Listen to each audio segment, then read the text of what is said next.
ನಮಸ್ಕಾರ ವೀಕ್ಷಕರೇ, ಭವಿಷ್ಯವಾಣಿ 2025 ಭಾಗ 1 ವಿಶೇಷ ಕಾರ್ಯಕ್ರಮಕ್ಕೆ ಸ್ವಾಗತ.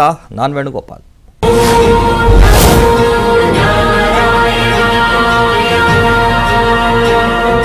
ವೀಕ್ಷಕರೇ, ಇವತ್ತಿನ ದಿವಸ ನಮ್ಮ ಸ್ಟುಡಿಯೋಲಿ ಒಬ್ಬ ಮಹಾನ್ ವ್ಯಕ್ತಿ ಬಂದಿದ್ದಾರೆ.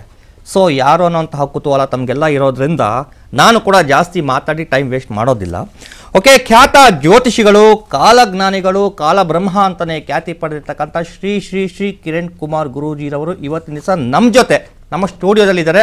ಗುರುರ್ ಬ್ರಹ್ಮ ಗುರುರ್ ವಿಷ್ಣು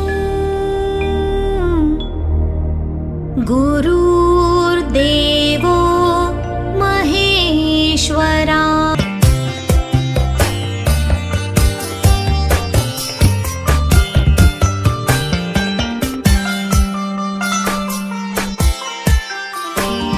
कृताम्नायगानं खगाधीशयानं विमुक्तेर्निदानं हरारातिमानं स्वभक्तानुकूलं जगद्रक्षमूलं निरस्तार्थशूलं भजेऽहं भजेऽहं. ಈ ಒಂದು 2025ರ ಭವಿಷ್ಯ ಯಾವ ರೀತಿ ಇರುತ್ತೆ, ಯಾರಿಗೆಲ್ಲ ಒಳ್ಳೇದು ಮಾಡುತ್ತೆ, ಯಾರಿಗೆಲ್ಲ ಕೆಡುಕು ಮಾಡುತ್ತೆ, ಏನೆಲ್ಲ ಘಟನೆಗಳು ನಡೆಯುತ್ತೆ, ಏನಾಗಬಹುದು, ಅದಕ್ಕೆ ಯಾವ ರೀತಿ ಪರಿಹಾರಗಳಿರುತ್ತೆ, ಇದ್ರ ಬಗ್ಗೆ ಎಲ್ಲ ಸಾಕಷ್ಟು ಮಾಹಿತಿಯನ್ನು ಕೊಡಲಿಕ್ಕೆ ನಮ್ಮ ಜೊತೆ ಇವತ್ತಿನ ದಿವಸ ಇದ್ದಾರೆ. ತತ್ವಮಸಿ ಗುರು ಪರಂಪರಾ ಆಶ್ರಮದ ಸಂಸ್ಥಾಪಕರಾಗಿರ್ತಕ್ಕಂತಹ ಶ್ರೀ ಶ್ರೀ ಶ್ರೀ ಕಿರಣ್ ಕುಮಾರ್ ಗುರೂಜಿರವರು. ಬನ್ನಿ ಅವ್ರನ್ನ ಕಾರ್ಯಕ್ರಮಕ್ಕೆ ಸ್ವಾಗತ ಬಯಸೋಣ. ಗೋಳೆ ಕಾರ್ಯಕ್ರಮಕ್ಕೆ ಸ್ವಾಗತ. ನಮಸ್ಕಾರ. ಎಲ್ಲ ಒಂದು ಮಾಧ್ಯಮ ಮಿತ್ರರಿಗೂ ಮತ್ತು ಜ್ಯೋತಿಷ್ಯದಲ್ಲಿ ನನಗಿಂತನೂ ಕಿರಿಯರಿಗೂ ಯಾರೆಲ್ಲ ಸಾಧನೆ ಮಾಡ್ತಿದ್ದಾರೋ ಮತ್ತು ಯಾರೆಲ್ಲ ತೆರೆಮರೆಯಲ್ಲಿ ಸಾಧಕರಿದ್ದಾರೋ ಅಂಥವ್ರಿಗೆಲ್ಲರಿಗೂ ಕೂಡ ಹೊಸ ವರ್ಷದ ಶುಭಾಶಯಗಳು. ನಮಗೆ ಹೊಸ ವರ್ಷ ಅಂದರೆ ಯುಗಾದಿ ಇದೆ.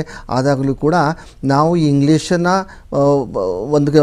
ಒಂದು ಕ್ಯಾಲೆಂಡರ್ನ ನಾವು ನಮ್ಮ ಜಾತಕ ಎಷ್ಟೇ ಬರೆದು ಜಾತಕದಲ್ಲಿ ಇಂಗ್ಲೀಷ್ ಡೇಟ್ ಹಾಕ್ತೀವಿ. ಸೊ ಹೆಂಗಾಗುತ್ತೆ ಅಂದರೆ ಇದು ನಮಗೊಂಥರ ಅವಿಭಾಜ್ಯ ಅಂಗ. ಇವಾಗ ಹೆಸರಲ್ಲಿ ನಮ್ಮ ಲೌಕಿಕ ನಾಮ ಜನ್ಮನಾಮ ಅಂತ ಇರುತ್ತೆ.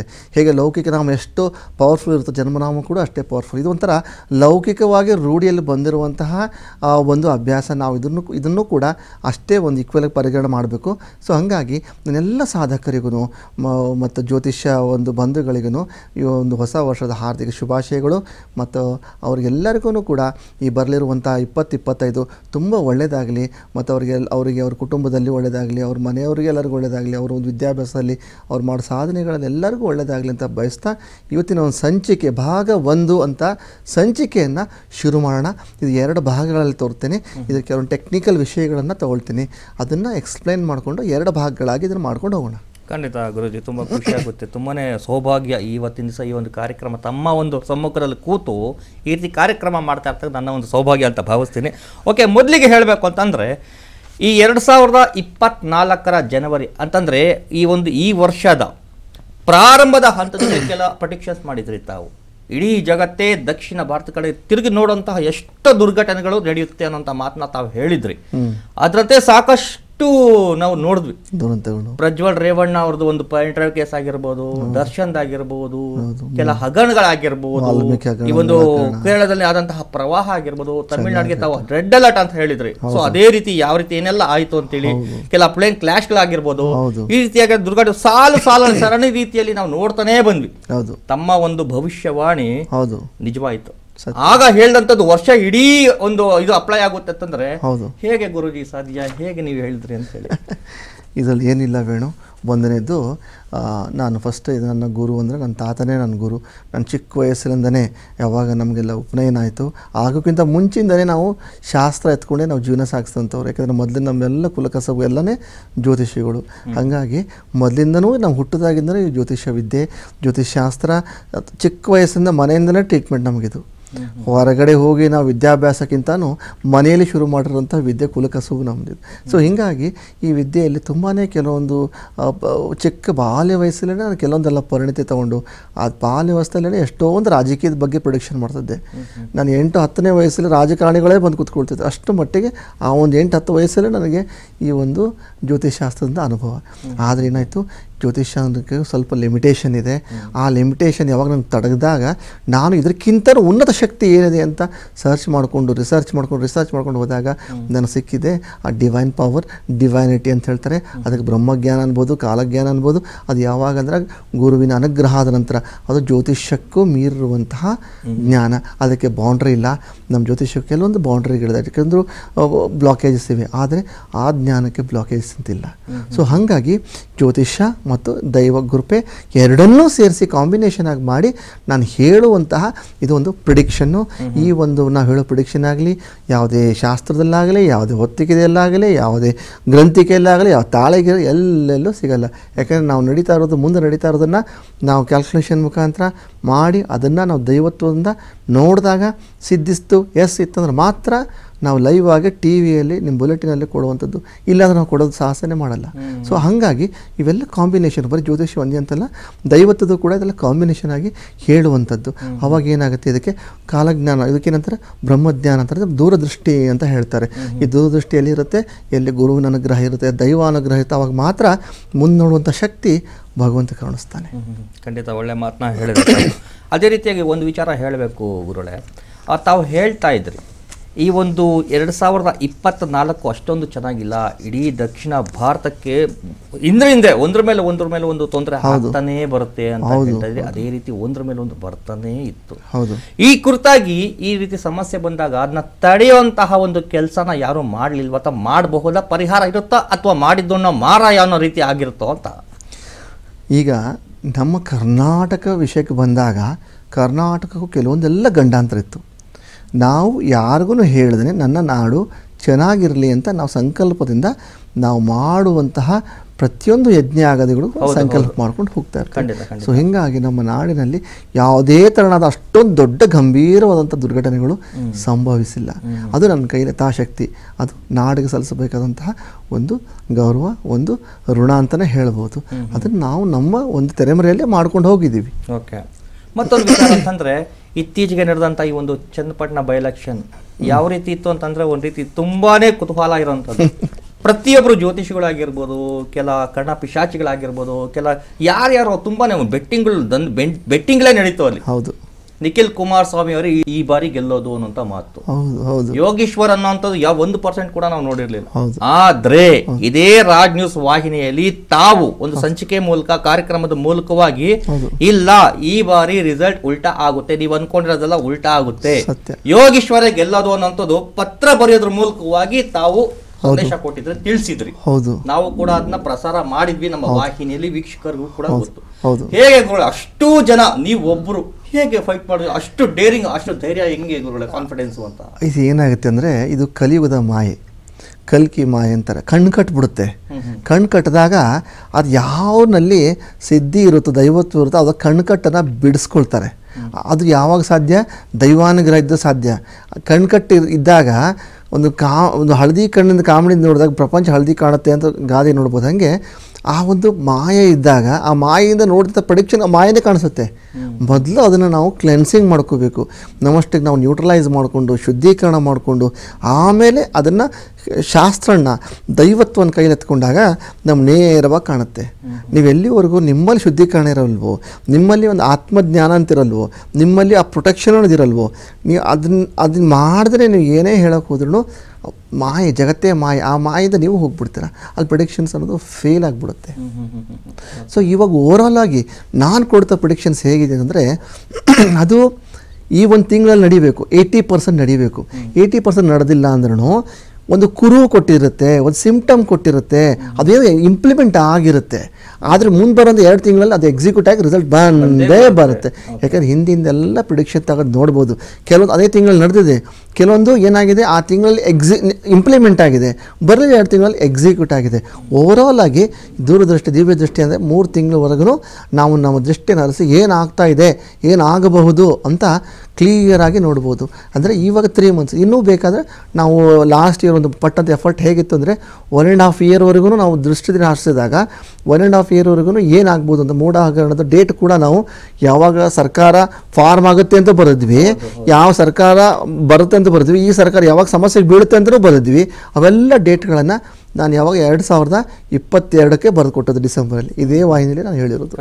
ಅದು ದಿವ್ಯ ದೃಷ್ಟಿ ದೂರದೃಷ್ಟಿ ಅದಕ್ಕಂತ ಹೇಳ್ತಾರೆ. ಅದು ಅಂದರೆ 6 ಸೆನ್ಸನ್ನು ಆ್ಯಕ್ಟಿವ್ ಆದಾಗ ಒಂದು ಕ್ಲಾರಿಟಿ ಬಂದಾಗ ನಾವು ಅದನ್ನು ಭವಿಷ್ಯ ಮಾಡುವಂಥದ್ದು. ನಮ್ಮಲ್ಲಿರ್ತಕ್ಕಂಥ ಅದ್ಭುತವಾಗಿರ್ತಕ್ಕಂಥ ಆತ್ಮ ಚೈತನ್ಯ ಶಕ್ತಿಗಳಿಂದ ತಮ್ಮ ತಪೋಬಲದಿಂದ ಈ ರೀತಿ ಕಾಲಜ್ಞಾನಗಳನ್ನ ನುಡಿತಾ ಇರೋಂಥ ಮಾತನ್ನ ತಾವು ಹೇಳ್ತಾ ಇದ್ದೀರಾ.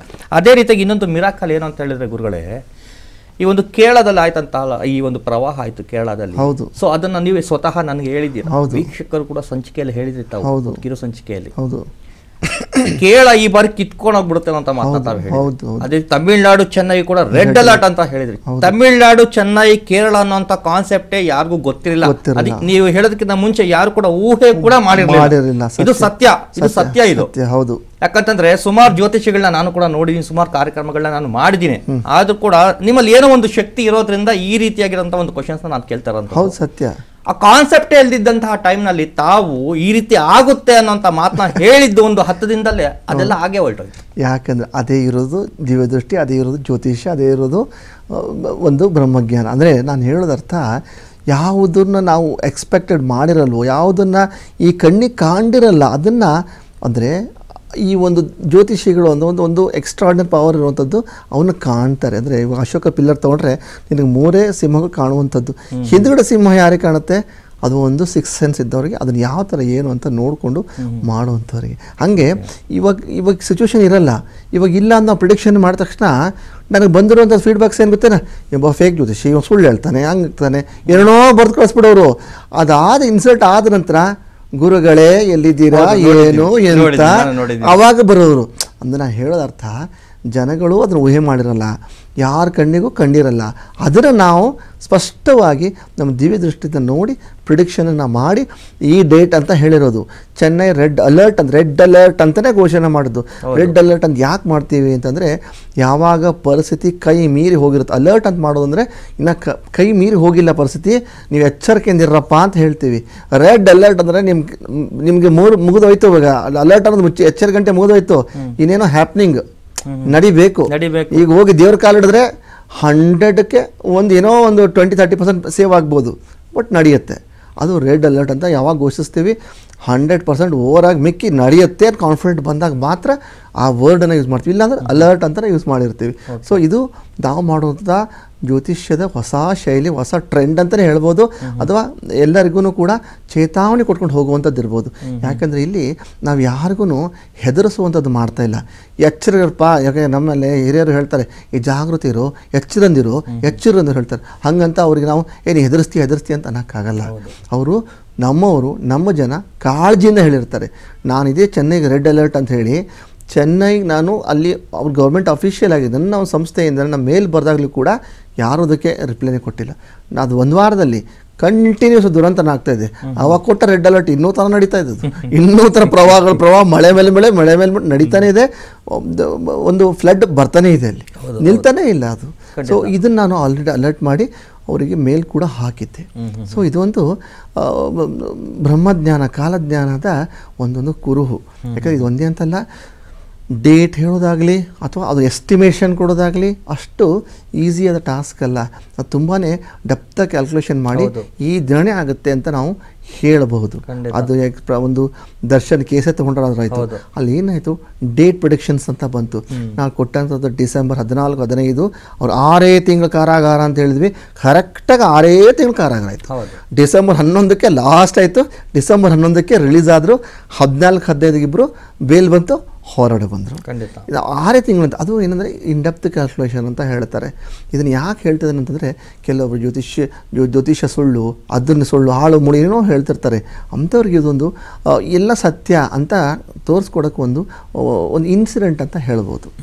ಖಂಡಿತ ಗುರುಜಿ, ಇನ್ನು ಜಾಸ್ತಿ ವೀಕ್ಷಕರನ್ನ ಕಾಯಿಸೋದು ಬೇಡ. 2025ರ ಒಂದು ಭವಿಷ್ಯವಾಣಿಗೆ ಹೋಗ್ಬಿಡೋಣ.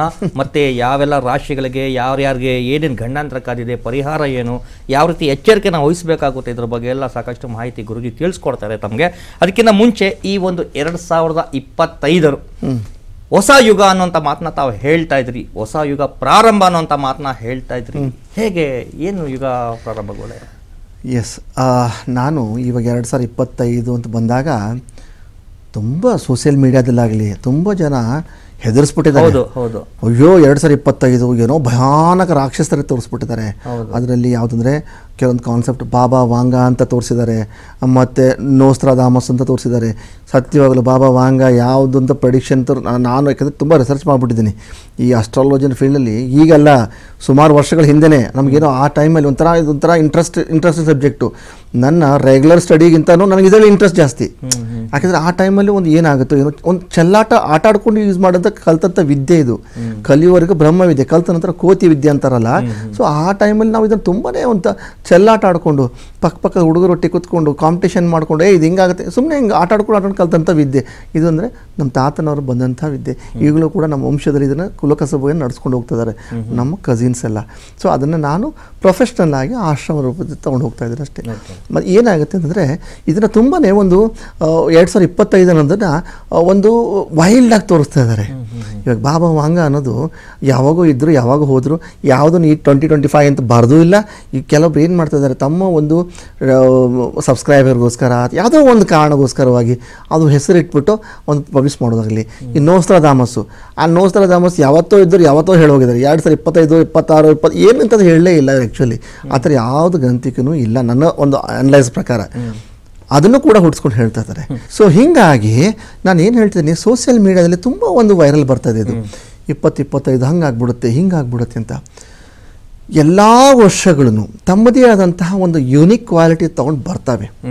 ಆದರೆ ಈ 2025 ಅನ್ನೋದು ಯಾಕೆ ಯೂನಿಕ್ನೆಸ್ ಇದೆ, ಯಾಕೆ ಒಂದು ತನ್ನಷ್ಟಕ್ಕೆ ತಾನೇ ಒಂದು ಹೊಸ ಒಂದು ವೈಬ್ರೇಷನ್ ಕ್ರಿಯೇಟ್ ಮಾಡಿದೆ ಅಂತಂದರೆ, ಕೆಲವೊಂದು ಗ್ರಹಗಳ ಯುತಿ, ವರ್ಷಾನ್ಗಟ್ಟಲೆ ಆಗದೆ ಇರುವಂಥ ಯುತಿ 2025 ನಡೀತಾ ಇದೆ.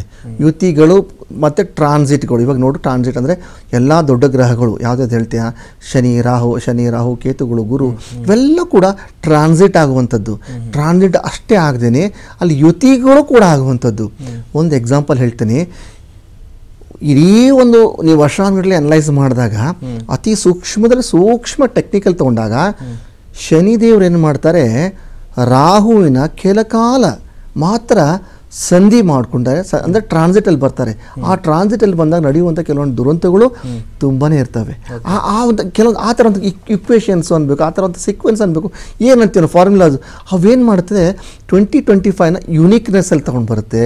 ಆ 2025 ಯುನೀಕ್ನೆಸ್ ತೊಗೊಂಡು ಬಂದಾಗ ಏನಾಗುತ್ತೆ, ಇಲ್ಲಿ ನೀನು ನ್ಯೂಮರಾಲಜಿಕಲ್ ಪ್ರಕಾರ ತೊಗೊಂಡ್ರೆ 2025 ಅನ್ನೋದು 9 ಬರುತ್ತೆ. 0 ಇಂದ 9 ತೊಗೊಂಡಾಗ ಒಂದು ಸೈಕಲ್ಲು, 9 ಅನ್ನೋದು end of the one cycle.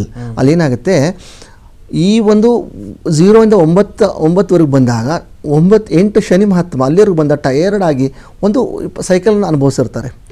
ಅಂದರೆ ಎಷ್ಟೋ ಜನಗಳು ಒಂದು ತಮ್ಮದೇ ಫೀಲ್ಡಲ್ಲಿ ಸಾಧನೆ ಮಾಡ್ಕೊಂಡಂಥವ್ರು, ರಾಜಕಾರಣಿಗಳು, ಸಂತರು, ಅವ್ರದ್ದೆಲ್ಲ ಏನಾಗುತ್ತೆ, ವಿಶೇಷವಾಗಿ ಇವಾಗ ಬರುವಂಥದ್ದು ಯುಗ ಪರಿವರ್ತನೆ ಸಮಯ. ಯುಗ ಪರಿವರ್ತನೆ ಅಂದರೆ ಅದು ಸತ್ಯಯುಗ ಬಂತು, ಕಲಿಯುಗ ಬಂತು, ಅದಲ್ಲ. ಯುಗ ಪರಿವರ್ತನೆ chain of the one routine, end of cycle one routine, the end of one cycle. ಅದಕ್ಕೆ ಏನಂತೀವಿ, ಯುಗ ಅಂದರೆ ಆ ಒಂದು ಸೈಕಲ್ದ ಎಂಡ್ ಪರಿವರ್ತನೆ. ಅದಕ್ಕೇನು ಹೇಳ್ತಾರೆ, ಇವಾಗ ನೋಡು, ಈಗ ಬರ್ತಾ ಇರೋದು ಕುಜನ ಒಂದು ಏನು ಬರೋದು ಎಂಡ್, 9 ಅಂದರೆ ಎಂಡು, ಆ ಸೈಕಲ್ದ ಎಂಡ್ ಪೀರಿಯಡು ಶುರು ಆಗುತ್ತೆ. ಇಲ್ಲಿಂದನೇ ಶುರು ಆಗೋದು 0 ಅಂದರೆ ಹೊಸ cycle, end of the one cycle, beginning of the one cycle. ಇದು 2025ದ ಯುನೀಕ್ನೆಸ್ಸು. ಇಲ್ಲೇ ಅಂತ್ಯ ಆಗುತ್ತೆ, ಇಲ್ಲೇ ಹೊಸದು ಕ್ರಿಯೇಟ್ ಆಗುತ್ತೆ. ಇವಾಗ ಏನು ಹೇಳಬೇಕಂದ್ರೆ ಇನ್ನೂ ಎಕ್ಸಾಂಪಲ್ ಕ್ಯಾಲ್ಕುಲೇಷನ್ ಹೇಳ್ತೇನೆ. ಕೊರೋನಾ ಬಂತು 2019ಕ್ಕೆ. ಕೊರೋನಾ ಸಡನ್ನಾಗಿ ಬಂತಾ? ಇಲ್ಲ. ಕೊರೋನಾ ಬರಬೇಕಾದಾಗ ಅದರದೊಂದು ಬೇಸ್ ಕ್ರಿಯೇಟ್ ಆಯಿತು. 2016, 17ರಲ್ಲಿ ಅದೊಂದು ಬೇಸ್ ಕ್ರಿಯೇಟ್ ಆಯಿತು. ಬೇಸ್ ಅಂದರೆ ಗ್ರಹಗಳ ಯುತಿ ಫಾರ್ಮ್ ಆಯಿತು. ಆ ಯುತಿ ಫಾರ್ಮ್ ಆದಾಗ ಏನಾಗ್ತಾ ಹೋಗ್ತಾ ಅಂದರೆ ಮುಂದೆ 2019ಗೆ ಅದು ಇಂಪ್ಲಿಮೆಂಟ್ ಆಗಿ ಎಕ್ಸಿಕ್ಯೂಟ್ ಆಗಿ ಅದು ಹೊರಗೆ ಎಮರ್ಜಿ ಆಗಿರೋದು ಯಾವುದು, ಕೊರೋನಾ ಅಂತ ಸ್ವರೂಪದಲ್ಲಿ ಬಂತು. ಅಲ್ಲಿಂದಲೇ ಶುರು ಆಯಿತು ಹೊಸ ಟ್ರೆಂಡು. ಅಲ್ಲಿಂದನೇ ರಾಹು ದೇವರ ಹೊಸ ಮುಖ, ಹೊಸ ಒಂದು ಮುನ್ನಡೆಸ್ಕೊಂಡು ಹೋಗುವಂಥದ್ದು ಶುರು ಆಯಿತು. ಏನು ಶುರು ಆಯಿತು, ಈ ಕಡೆ ರೋಗ ರುಜಿನಗಳು, ಸಾವು ನೋವುಗಳು ಅನುಭವಿಸಿ ಸೈಮಲ್ಟೇನಿಯಸ್ ಇನ್ನೇನು ಶುರು ಆಯ್ತು ಅಲ್ಲಿ, ವರ್ಕ್ ಫ್ರಮ್ ಹೋಮ್ ಆಯ್ತಲ್ಲ. Work from home, online technology ಅನ್ನೋದು, ಆನ್ಲೈನ್ ಲರ್ನಿಂಗ್ ಅನ್ನೋದು, ಫೋನ್ಪೇ, ಕ್ಯಾಶ್ ಪೇ, ಅವೆಲ್ಲ ಟ್ರೆಂಡು. ರಾಹುವಿಗೆ ಸಂಬಂಧಪಟ್ಟ ಹೊಸ ಟೆಕ್ನಾಲಜಿ ಅಲ್ಲಿಂದ ಶುರು ಆಯಿತು. ಅದು ಬೇಸ್, ಅದೇನು ಶುರು, ಅದು ಬೇಸು. ಈಗ ಮುಂದೆ ಬರೋದು ಏನಿದೆಯಲ್ಲ, ಯಾವಾಗ ರಾಹು ಟ್ರಾನ್ಸಿಟ್ ಆಗ್ತಾ ಇರ್ತಾನಲ್ಲ, ಅವಾಗವಾಗ ಎಲ್ಲವೂ ಕೂಡ ಟೆಕ್ನಾಲಜಿಯಲ್ಲಿ ಇಂಕ್ರಿಮೆಂಟ್ ಆಗ್ತಾನೆ ಹೋಗುತ್ತೆ. ಇನ್ನು ಮುಂದೆ ಬರೋದೆ ಹೇಗಿರುತ್ತೆ ಅನ್ನೋ period, technology by birth hereditary ಬಂದ್ಬಿಡುತ್ತೆ. ಒಂದು ಎಕ್ಸಾಂಪಲ್ ಹೇಳ್ತೀನಿ ಕೇಳು. ಮಗು ಹುಟ್ಟಿದಾಗ್ಲೇ ಬೈ ಬರ್ತಲ್ಲಿ ಬೈ ಥಾಟ್ಸಲ್ಲಿ ಬರುವಂಥದ್ದು ಕೃಷ್ಣ, ರಾಮ, ಬುದ್ಧ ಅವ್ರು ಅದನ್ನು ನೋಡಿರಲಿಲ್ಲ ಅಂದರೂ ಕೂಡ ಅವರೆಲ್ಲ ಹೇಗಿದ್ದಾರೆ ಜೀವಂತಾಗಿ, ಥಾಟ್ಸ್ ಮುಖಾಂತರ, ಒಂದು ಮೆಮೊರಿ ಮುಖಾಂತರ ನಮ್ಮ ಅಲೆಯಲ್ಲಿ ಶರೀರದಲ್ಲೇ ನೋಡಿಸ್ಬಿಟ್ಟಿದ್ದಾರೆ. ಹಂಗೆ ಟೆಕ್ನಾಲಜಿ ಕೂಡ ಹಂಗೆ ಏರ್ಬಿಡುತ್ತೆ ಇವಾಗ. ಖಂಡಿತ ಗುರುಜಿ, ಟೆಕ್ನಾಲಜಿ ಅನ್ನೋದು ಬೈ ಬರ್ತ್ ಬರುವಂತ ಕಾಲ ಬರುತ್ತೆ ಇನ್ನು ಮುಂದಿನ ದಿನಗಳಲ್ಲಿ ಅಂತ ಮಾತನ್ನ ತಾವು ಹೇಳ್ತಾ ಇದ್ದೀರಾ. ಖಂಡಿತ ಇದ್ರ ಬಗ್ಗೆ ಇನ್ನಷ್ಟು ಮಾಹಿತಿ ತಿಳ್ಕೊಂತೀನಿ. ಅದೇ ರೀತಿಯಾಗಿ ರಾಶಿಗಳ ಒಂದು ಫಲಾನುಫಲಗಳ ಬಗ್ಗೆ ತಿಳ್ಕೊಂತೀನಿ. ಒಂದು ಚಿಕ್ಕ ವಿರಾಮ ತಗೊಂಡು ಬಂದ್ಬಿಡೋಣ ವೀಕ್ಷಕರೇ. ಚಿಕ್ಕ ವಿರಾಮದ ಕಾರ್ಯಕ್ರಮ ಮತ್ತೆ ಮುಂದುವರಿಯುತ್ತೆ. ವಿರಾಮದ ಕಾರ್ಯಕ್ರಮಕ್ಕೆ ಮತ್ತೆ ಸ್ವಾಗತ. ಸಾಕಷ್ಟು ಮಾಹಿತಿ ಕೊಡ್ತಾ ಇದ್ದೀರಿ ಗುರುಗಳೇ. ಒಂದು ರೀತಿ ಕ್ಯೂರಿಯಾಸಿಟಿ ಇನ್ಕ್ರೀಸ್ ಆಗ್ತಾ ಇದೆ. ಯಾಕಂತಂದ್ರೆ 2024ರಲ್ಲಿ ಎಲ್ಲ ನೋಡ್ಬಿಟ್ಟಿದ್ದೀವಿ, ತಾವು ಹೇಳಿರೋಂಥದ್ದೆಲ್ಲ ನಡೆದಿರೋಂಥದ್ದು. ಅದೇ ರೀತಿ ಇವಾಗ 2025 ಹೇಗಿದೆಯಪ್ಪ ಅಂತೇಳಿ ಕೆಲವು ಸೋಷಿಯಲ್ ಮೀಡಿಯಾಗಳಾಗಿರ್ಬೋದು, ಕೆಲವರಾಗಿರ್ಬೋದು, ಕೆಲವು ಜ್ಯೋತಿಷಿಗಳಾಗಿರ್ಬೋದು, ಯಾರ್ಯಾರಾಗಿರ್ಬೋದು ತುಂಬಾನೇ ಭಯ ಪಡಿಸ್ಬಿಟ್ಟಿದ್ದಾರೆ ಎಲ್ಲರೂ ಕೂಡ. ಹಂಗಾಗ್ಬಿಡುತ್ತೆ, ಹಿಂಗಾಗ್ಬಿಡುತ್ತೆ, ಪ್ರಳಯನೇ ಆಗ್ಬಿಡುತ್ತೆ ಅನ್ನೋ ರೀತಿ ಭಯ ಪಡಿಸ್ಬಿಟ್ಟಿದ್ದಾರೆ. ಇದಕ್ಕೆ ಯಾವ ರೀತಿ ಇರುತ್ತೆ ಅನ್ನೋ ತರೆ ಹೇಳುವಂತ ಕೆಲಸ ತಾವು ಮಾಡ್ತಾ ಇದ್ರಿ. ಅದನ್ನ ಮಾತುಗಳನ್ನ ಮುಂದುವರ್ಸೋಣ. ಅದಕ್ಕಿಂತ ಮುಂಚೆ ಈ ಒಂದು ರಾಶಿಗಳ ಒಂದು ಫಲಾನುಫಲ ಹೇಗಿರುತ್ತೆ ಅನ್ನೋದನ್ನ ಕೇಳ್ಬಿಡ್ತೀನಿ. ಮೊದಲಿಗೆ ಈ ಒಂದು ಮೇಷ ರಾಶಿಯವರಿಗೆ ಯಾವ ರೀತಿ ಇರುತ್ತೆ ಈ ಒಂದು 2025 ಅಂತೇಳಿ? ಹೌದು, ಈಗ ನಾನು ಹೇಳ್ತಾ ಇರೋದು ಹೆಂಗಂದ್ರೆ ವೇಣು, ಜನರಲೈಸ್ ಪ್ರಿಡಿಕ್ಷನ್. ಇಲ್ಲಿ ಹೇಗಿರುತ್ತೆ ಅಂದರೆ, ಒಂದು ವಿಶೇಷವಾಗಿ ಶನಿದೇವರು, ರಾಹುದೇವರು, ಕೇತುದೇವರು, ಗುರುದೇವರ ಮೇಲೆ ನುಡಿಯುವಂತಹ ಒಂದು ಪ್ರಿಡಿಕ್ಷನ್. ಯಾಕೆ ಅದನ್ನು ನೀವು ನುಡಿತೀವಿ ಅಂತಂದರೆ, ಇವೆಲ್ಲ ಲಾಂಗ್ ಟ್ರಾನ್ಸಿಟ್ ಆಗುವಂತಹ ಗ್ರಹಗಳು. ಸೊ ಇದನ್ನು ಬೇಸಾಗಿ ಇಟ್ಕೊಳ್ಳೋದು. ಮಧ್ಯದಲ್ಲಿ ನೋಡು, ಕುಜ ಪರಿವರ್ತನೆ ಆಗ್ತಾ ಇರ್ತಾನೆ, ಬುಧ ಆಗ್ತಾ ಇರ್ತಾನೆ, ಚಂದ್ರ ಅಂತರೂ ರೂಟೀನಲ್ಲಿ ಆಗ್ತಾ ಇರ್ತಾನೆ. ಅವು ಬೇರೆ ಕಾಂಬಿನೇಷನ್ ನೋಡಿ ಇನ್ ಡೆಪ್ತಾಗಿ ನೋಡುವಂಥದ್ದು, ಅದು ನಾವು ಈಗ ನೋಡೋಕ್ಕಾಗಲ್ಲ. ಇನ್ ಜನರಲ್ ಆಗಿ ಹೇಗಿರುತ್ತೆ ಈ ಒಂದು ಟ್ರಾನ್ಸಿಟ್ ಈ ಒಂದು ರಾಶಿ ಮೇಲೆ ಅಂತ ಓವರಾಲ್ ಆಗಿ ಹೇಳ್ತದೆ ಈ ಪಿಕ್ಚರಲ್ಲಿ. ಮೊದಲನೇದಾಗಿ ಮೇಷರಾಶಿ. ಈ ಮೇಷರಾಶಿಯಲ್ಲಿ ಏನಾಗುತ್ತೆ ಅಂದರೆ, ವಿಶೇಷವಾಗಿ ಇವರಿಗೆ ಇವಾಗ ಈ 29 ಮಾರ್ಚ್ ನಂತರ 7.5 ಪೀರಿಯಡ್ಗೆ ಎಂಟ್ರ್ ಆಗ್ತಾರೆ. 7.5 ಪೀರಿಯಡ್ ಎಂಟ್ರ್ ಆಗಿದ್ರು ಇವ್ರಿಗೇನಾಗು ಆ ಗ್ರಹಗಳ ಬಲ ಇಲ್ಲ ಅಂತಿಲ್ಲ, ಗ್ರಹಗಳ ಬಲ ಇರುತ್ತೆ. 7.5 ಶುರು ಆದಾಗಲೂ ಕೂಡ ಇವ್ರಿಗೆ ಗ್ರಹಗಳ ಬಲ ಇದ್ದು, ಇವರು ಒಂದು ಓವರಾಲ್ ಆಗಿ 2025 ನಾನು ಓವರಾಲ್ ಆಗಿ ನೋಡಬೇಕಾದ್ರೆ ಒಂದು ಗುಡ್ ಅಂತ ಹೇಳ್ಬೋದು. ಬ್ಯಾಡ್ ಅಂತ ಹೇಳೋಕ್ಕಲ್ಲ, ಒಂದು ರೀತಿಯಿಂದ ಗುಡ್ ಅಂತ ಹೇಳ್ಬೋದು. ಇನ್ನು ಬಂದ್ಬಿಟ್ಟು ಇವರಿಗೆ ಹೆಲ್ತ್ ಇಶ್ಯೂ, ಹೆಲ್ತ್ ನೋಡಿದಾಗ ಹೆಲ್ತ್ ಹೇಗಿದೆ ಅಂದರೆ, ಒಂದು ಮಿಶ್ರ ಫಲ ಇದೆ. ಸ್ಟಾರ್ಟಿಂಗ್ ಅಪ್ ಟು ಮಾರ್ಚ್ 29ವರೆಗೂ ಹೇಗಿರುತ್ತೆ, ಹೆಲ್ತ್ ಚೆನ್ನಾಗಿದ್ದು 29 ನಂತರ ಏನಾಗುತ್ತೆ, ಹೆಲ್ತಲ್ಲಿ ಒಂಥರ ಮಿಶ್ರ ಫಲ ಶುರು ಆಗಿಬಿಡುತ್ತೆ. ಯಾವ ಥರ ಅಂತಂದರೆ, ಇವರಿಗೆ ಒಂದು ಸ್ಟಮಕ್ ರಿಲೇಟೆಡ್ ಇಶ್ಯೂ ಆಗಲಿ, ಅಥವಾ ಒಂದು ಯಾವುದೇ ಒಂದು ಹೃದಯಕ್ಕೆ ಸಂಬಂಧಪಟ್ಟದ್ದಾಗಲಿ, ಈ ಥರ ಒಂದು ಕಾಯಿಲೆಗಳಿಂದ ನರಳುವಂಥ ಸಾಧ್ಯತೆಗಳು ಇರ್ತವೆ. ಅಥವಾ ಹಿಂದೆ ಯಾವುದಾದ್ರೂ ಈ ಥರ ಕಾಯಿಲೆಗಳಿದ್ದಾಗ ಆ ಕಾಯಿಲೆಗಳು ಉಲ್ಬಣಗೊಂಡು ಒಂದು ಹಿಂಸೆ ಕೊಡುವಂಥದ್ದು, ಅಂದರೆ ಸೆಕೆಂಡ್ ಹಾಫ್ ಅಂತ ಹೇಳ್ಬೋದು. ಸೆಕೆಂಡ್ ಹಾಫ್ ಆಫ್ 2025 ಅಂತ ಹೇಳ್ಬೋದು. ಈ ಥರವಾದಂಥ ಉಲ್ಬಣ ಮಾಡುವಂಥದ್ದು ಇದು ಇವ್ರಿಗೆ ಏನು ಮಾಡುತ್ತೆ, ಹೆಲ್ತ್ ಇಶ್ಯೂ ಶುರು ಆಗ್ತದೆ. ಇವ್ರು ಏನು ಮಾಡಬೇಕು, ಸೆಕೆಂಡ್ ಹಾಫಲ್ಲಿ ಅವರು ಒಂದು ಊಟ ಮಾಡೋ ಪದ್ಧತಿ, ಅವ್ರ ಒಂದು ಲೈಫ್ ಸ್ಟೈಲಲ್ಲಿ, ಅವ್ರ ರೆಗ್ಯುಲರ್ ಲೈಫ್ ಸ್ಟೈಲಲ್ಲಿ ಅವರು ಪರಿವರ್ತನೆಯನ್ನು ಮಾಡ್ಕೋಬೇಕು. ಅವರು ಏನಂದರೆ ಯಾವುದು ಬೇಕೋ ಅದನ್ನು ಮಾತ್ರ ಎತ್ಕೋಬೇಕು. ಯಾಕಂದರೆ ಗ್ರಹಗಳು ಏನು ಮಾಡ್ತವೆ, ಅವರಿಗೆ ವಿಪರೀತ ಉದ್ರೇಕ ಮಾಡಿ ಶರೀರಕ್ಕೆ ಅಪೋಸಿಟ್ ಆಗಿರುವಂತಹ ಆಸೆಗಳು, ಬಯಕೆಯನ್ನು ತೋರಿಸ್ತವೆ. ಯಾಕಂದರೆ ಹಿಂಸೆ ಆಗಬೇಕಲ್ಲ, ಆಸೆ ಬಯಕೆ ತೋರಿಸ್ತವೆ. ಆದರೆ ನೀವು ಬುದ್ಧಿವಂತಿಕೆ ಇದ್ದು ನಿಮ್ಮ ಶರೀರಕ್ಕೆ ಏನು ಬೇಕೋ ಅದನ್ನು ಮಾತ್ರ ಸ್ವೀಕೃತ ಮಾಡ್ಕೊಂಡು ಹೋದಾಗ ಹೆಲ್ತನ್ನು ನೀವು ಒಂದು ಹಿಡಿತಟ್ಟಲ್ಲಿ ಇಟ್ಕೋಬೋದು. ಇನ್ನು ಬಂದ್ಬಿಟ್ಟು ನಿಮ್ಮ ಒಂದು ವೆಲ್ತು, ಧನ ಸಂಪತ್ತು ಹೇಗಿರುತ್ತೆ ಅಂತಂದರೆ, ನಾನು ಈ ಒಂದು ಮೇಷರಾಶಿಯವ್ರಿಗೆ ಏನು ಹೇಳೋಕ್ಕೆ ಇಷ್ಟಪಡ್ತೀನಿ ಅಂದರೆ, ನಿಮಗೆ ಒಂದು ಉದ್ರೇಕ ಸ್ವಭಾವ ಜಾಸ್ತಿ. ಅದು ಬೇಕು, ಇದು ಬೇಕು, ಇದು ಬೇಕು, ಅದು ಬೇಕಂತ ಒಂದು ಎಕ್ಸ್ಪ್ಲೋರ್ ಮಾಡೋ ಜಾಸ್ತಿ. ಇಲ್ಲಿ ನೀವು ಎಕ್ಸ್ಪ್ಲೋರ್ ಮಾಡಬಾರ್ದು. ಹಾಸಿಗೆ ಎಷ್ಟಿದೆ ಅಷ್ಟೇ ಕಾಲು ಚಾಚಬೇಕು. ನಿಮ್ಗೆ ಎಷ್ಟಿದೆ ಇನ್ಕಮ್ಮು, ಆ ಇನ್ಕಮ್ ಒಳಗಡೆ ಹೋಗಬೇಕು. ಇನ್ಕಮ್ ಬಿಟ್ಟು ನೀವೇನಾದರೂ ಹರಸಾಹಸಕ್ಕೆ ಪ್ರಯತ್ನ ಪಟ್ಟಿದ್ದೇ ಆದರೆ ಇದು ಬೇಸಾಗುತ್ತೆ. ಮುಂದುವರೋ ದಿನಗಳಲ್ಲಿ ನಿಮಗೆ ಅದರದ ಎಫೆಕ್ಟು ಗ್ಯಾರಂಟಿ ಬೀಳುತ್ತೆ. ಅಂದರೆ ನಾನು ಏನು ಹೇಳ್ತಾ ಇರೋದು, ಫೈನಾನ್ಸಿಯಲಿ ನೀವು ತುಂಬಾ ಒಂದು ಬುದ್ಧಿವಂತಿಕೆಯಿಂದ ನೀವು ಹಣದ ಒಂದು ವ್ಯಯವನ್ನು ನೀವು ಮಾಡಬೇಕು. ಇದು ನಿಮ್ಮ ಒಂದು ವೆಲ್ತು.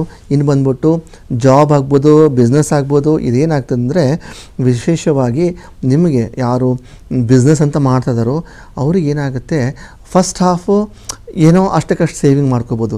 ಸೆಕೆಂಡ್ ಹಾಫಲ್ಲಿ ಏನಾಗುತ್ತೆ ಅವರಿಗೆ ಎಷ್ಟೇ ದುಡಿದ್ರೂ ಸೇವಿಂಗ್ ಮಾಡೋದು ತುಂಬ ಕಷ್ಟ ಆಗುತ್ತೆ. ಮತ್ತು ಇಂಕ್ರಿಮೆಂಟ್ ಇರುತ್ತೆ, ದುಡ್ಡು ಬರುತ್ತೆ, ವಿಪರೀತ ಮಟ್ಟಿಗೆ ದುಡ್ಡು ಬರುತ್ತೆ, ದುಡ್ಡಕ್ಕೇನು ಸಮಸ್ಯೆ ಇಲ್ಲ. ಆದರೆ ಅಲ್ಲಿ ಸೇವಿಂಗ್ ಅನ್ನೋದು ಕಾನ್ಸೆಪ್ಟೇ ಅವರಿಗೆ ತುಂಬ ಎಫೆಕ್ಟಿವ್ ಆಗುತ್ತೆ. ಅದಕ್ಕೆ ನಾನು ಹೇಳೋದು ಹಾಸಿಗೆ ಇದ್ದಷ್ಟು ಕಾಲು ಚಾಚು ಅಂತ ಹೇಳ್ತಾ ಇರೋದು. ಸೊ ಬಿಸ್ನೆಸ್ ಮ್ಯಾನ್ಗಳಿಗೆ ಏನಾಗುತ್ತೆ, ಉದ್ಯೋಗದಲ್ಲಿ ಹೊಸ ಹೊಸ ಅಪಾರ್ಚುನಿಟಿ ಸೆಕೆಂಡ್ ಹಾಫಿಗೆ ಬರುತ್ತೆ. ಸೆಕೆಂಡ್ ಹಾಫ್ ಎಂಥ ಅಪಾರ್ಚುನಿಟಿ ಅಂದರೆ ಅದು ಅವರ ಮುಂದೆ ಬರುವಂಥ ಲೈಫ್ ಸ್ಟೈಲ್ಗೆ ಬೇಸ್ ಸೆಟ್ಲ್ ಆಗಿಬಿಡುತ್ತೆ. ಇವ್ರು 108 ಅಪಾರ್ಚುನಿಟಿ ಬರುತ್ತೆ ಅವರಿಗೆ, ಆದರೆ ಇವರು ಅದನ್ನು ಕರೆಕ್ಟಾಗಿ ಯುಟಿಲೈಸ್ ಮಾಡಿಕೊಂಡು ಮುಂದಿನ ಫ್ಯೂಚರ್ಗೆ ಅದೊಂದು ಅಡಿಪಾಯ ಹಾಕಬೇಕು. ಇನ್ನು ಗೌರ್ಮೆಂಟ್ ಎಂಪ್ಲಾಯಿಗಳಿಗೆ ಏನಾಗುತ್ತೆ, ಸೆಕೆಂಡ್ ಹಾಫಲ್ಲಿ ಒಂದು ಪ್ರಮೋಷನು, ಉದ್ಯೋಗ, ಸೊ ಆ ಥರದೊಂದೆಲ್ಲ ಒಂದು ಫೆಸಿಲಿಟಿ ಇಲ್ಲಿದೆ. ಅದಲ್ಲದೆ ಸಂಬಂಧಗಳು ಅಂತ ನಾವು ನೋಡಿದಾಗ ಇವ್ರಿಗೇನಾಗುತ್ತೆ, ಇವರು ತಮ್ಮ ಒಂದು ಪಾರ್ಟ್ನರ್ ಒಟ್ಟಿಗೆ ಎಷ್ಟು ಲಾಯಲ್ ಆಗಿರ್ತಾರೋ ಅಷ್ಟು ಒಳ್ಳೆಯದು. ಇದು ಏನಾಗುತ್ತೆ, ಸೆಕೆಂಡ್ ಹಾಫಲ್ಲಿ ಎಷ್ಟೋ ರಿಲೇಷನ್ಶಿಪ್ ಬ್ರೇಕಪ್ ಆಗುವಂಥದ್ದು, ಸಂಬಂಧಗಳು ಕೆಡುವಂಥದ್ದು, ಇದು ಒಂದು ಮಿಕ್ಸ್ಡ್ ಒಂದು ರಿಲೇಷನ್ಶಿಪ್ ತೋರಿಸುತ್ತೆ. ಸಂತಾನಗಳಲ್ಲಿಯೂ ಅಷ್ಟೇ, ಸಂತಾನಗಳಿಂದನೂ ಕೂಡ ಇವರಿಗೆ ಒಂದು ಮಿಶ್ರ ಫಲ ಇವರಿಗೆ ಸಿಗುವಂಥದ್ದಿರುತ್ತೆ.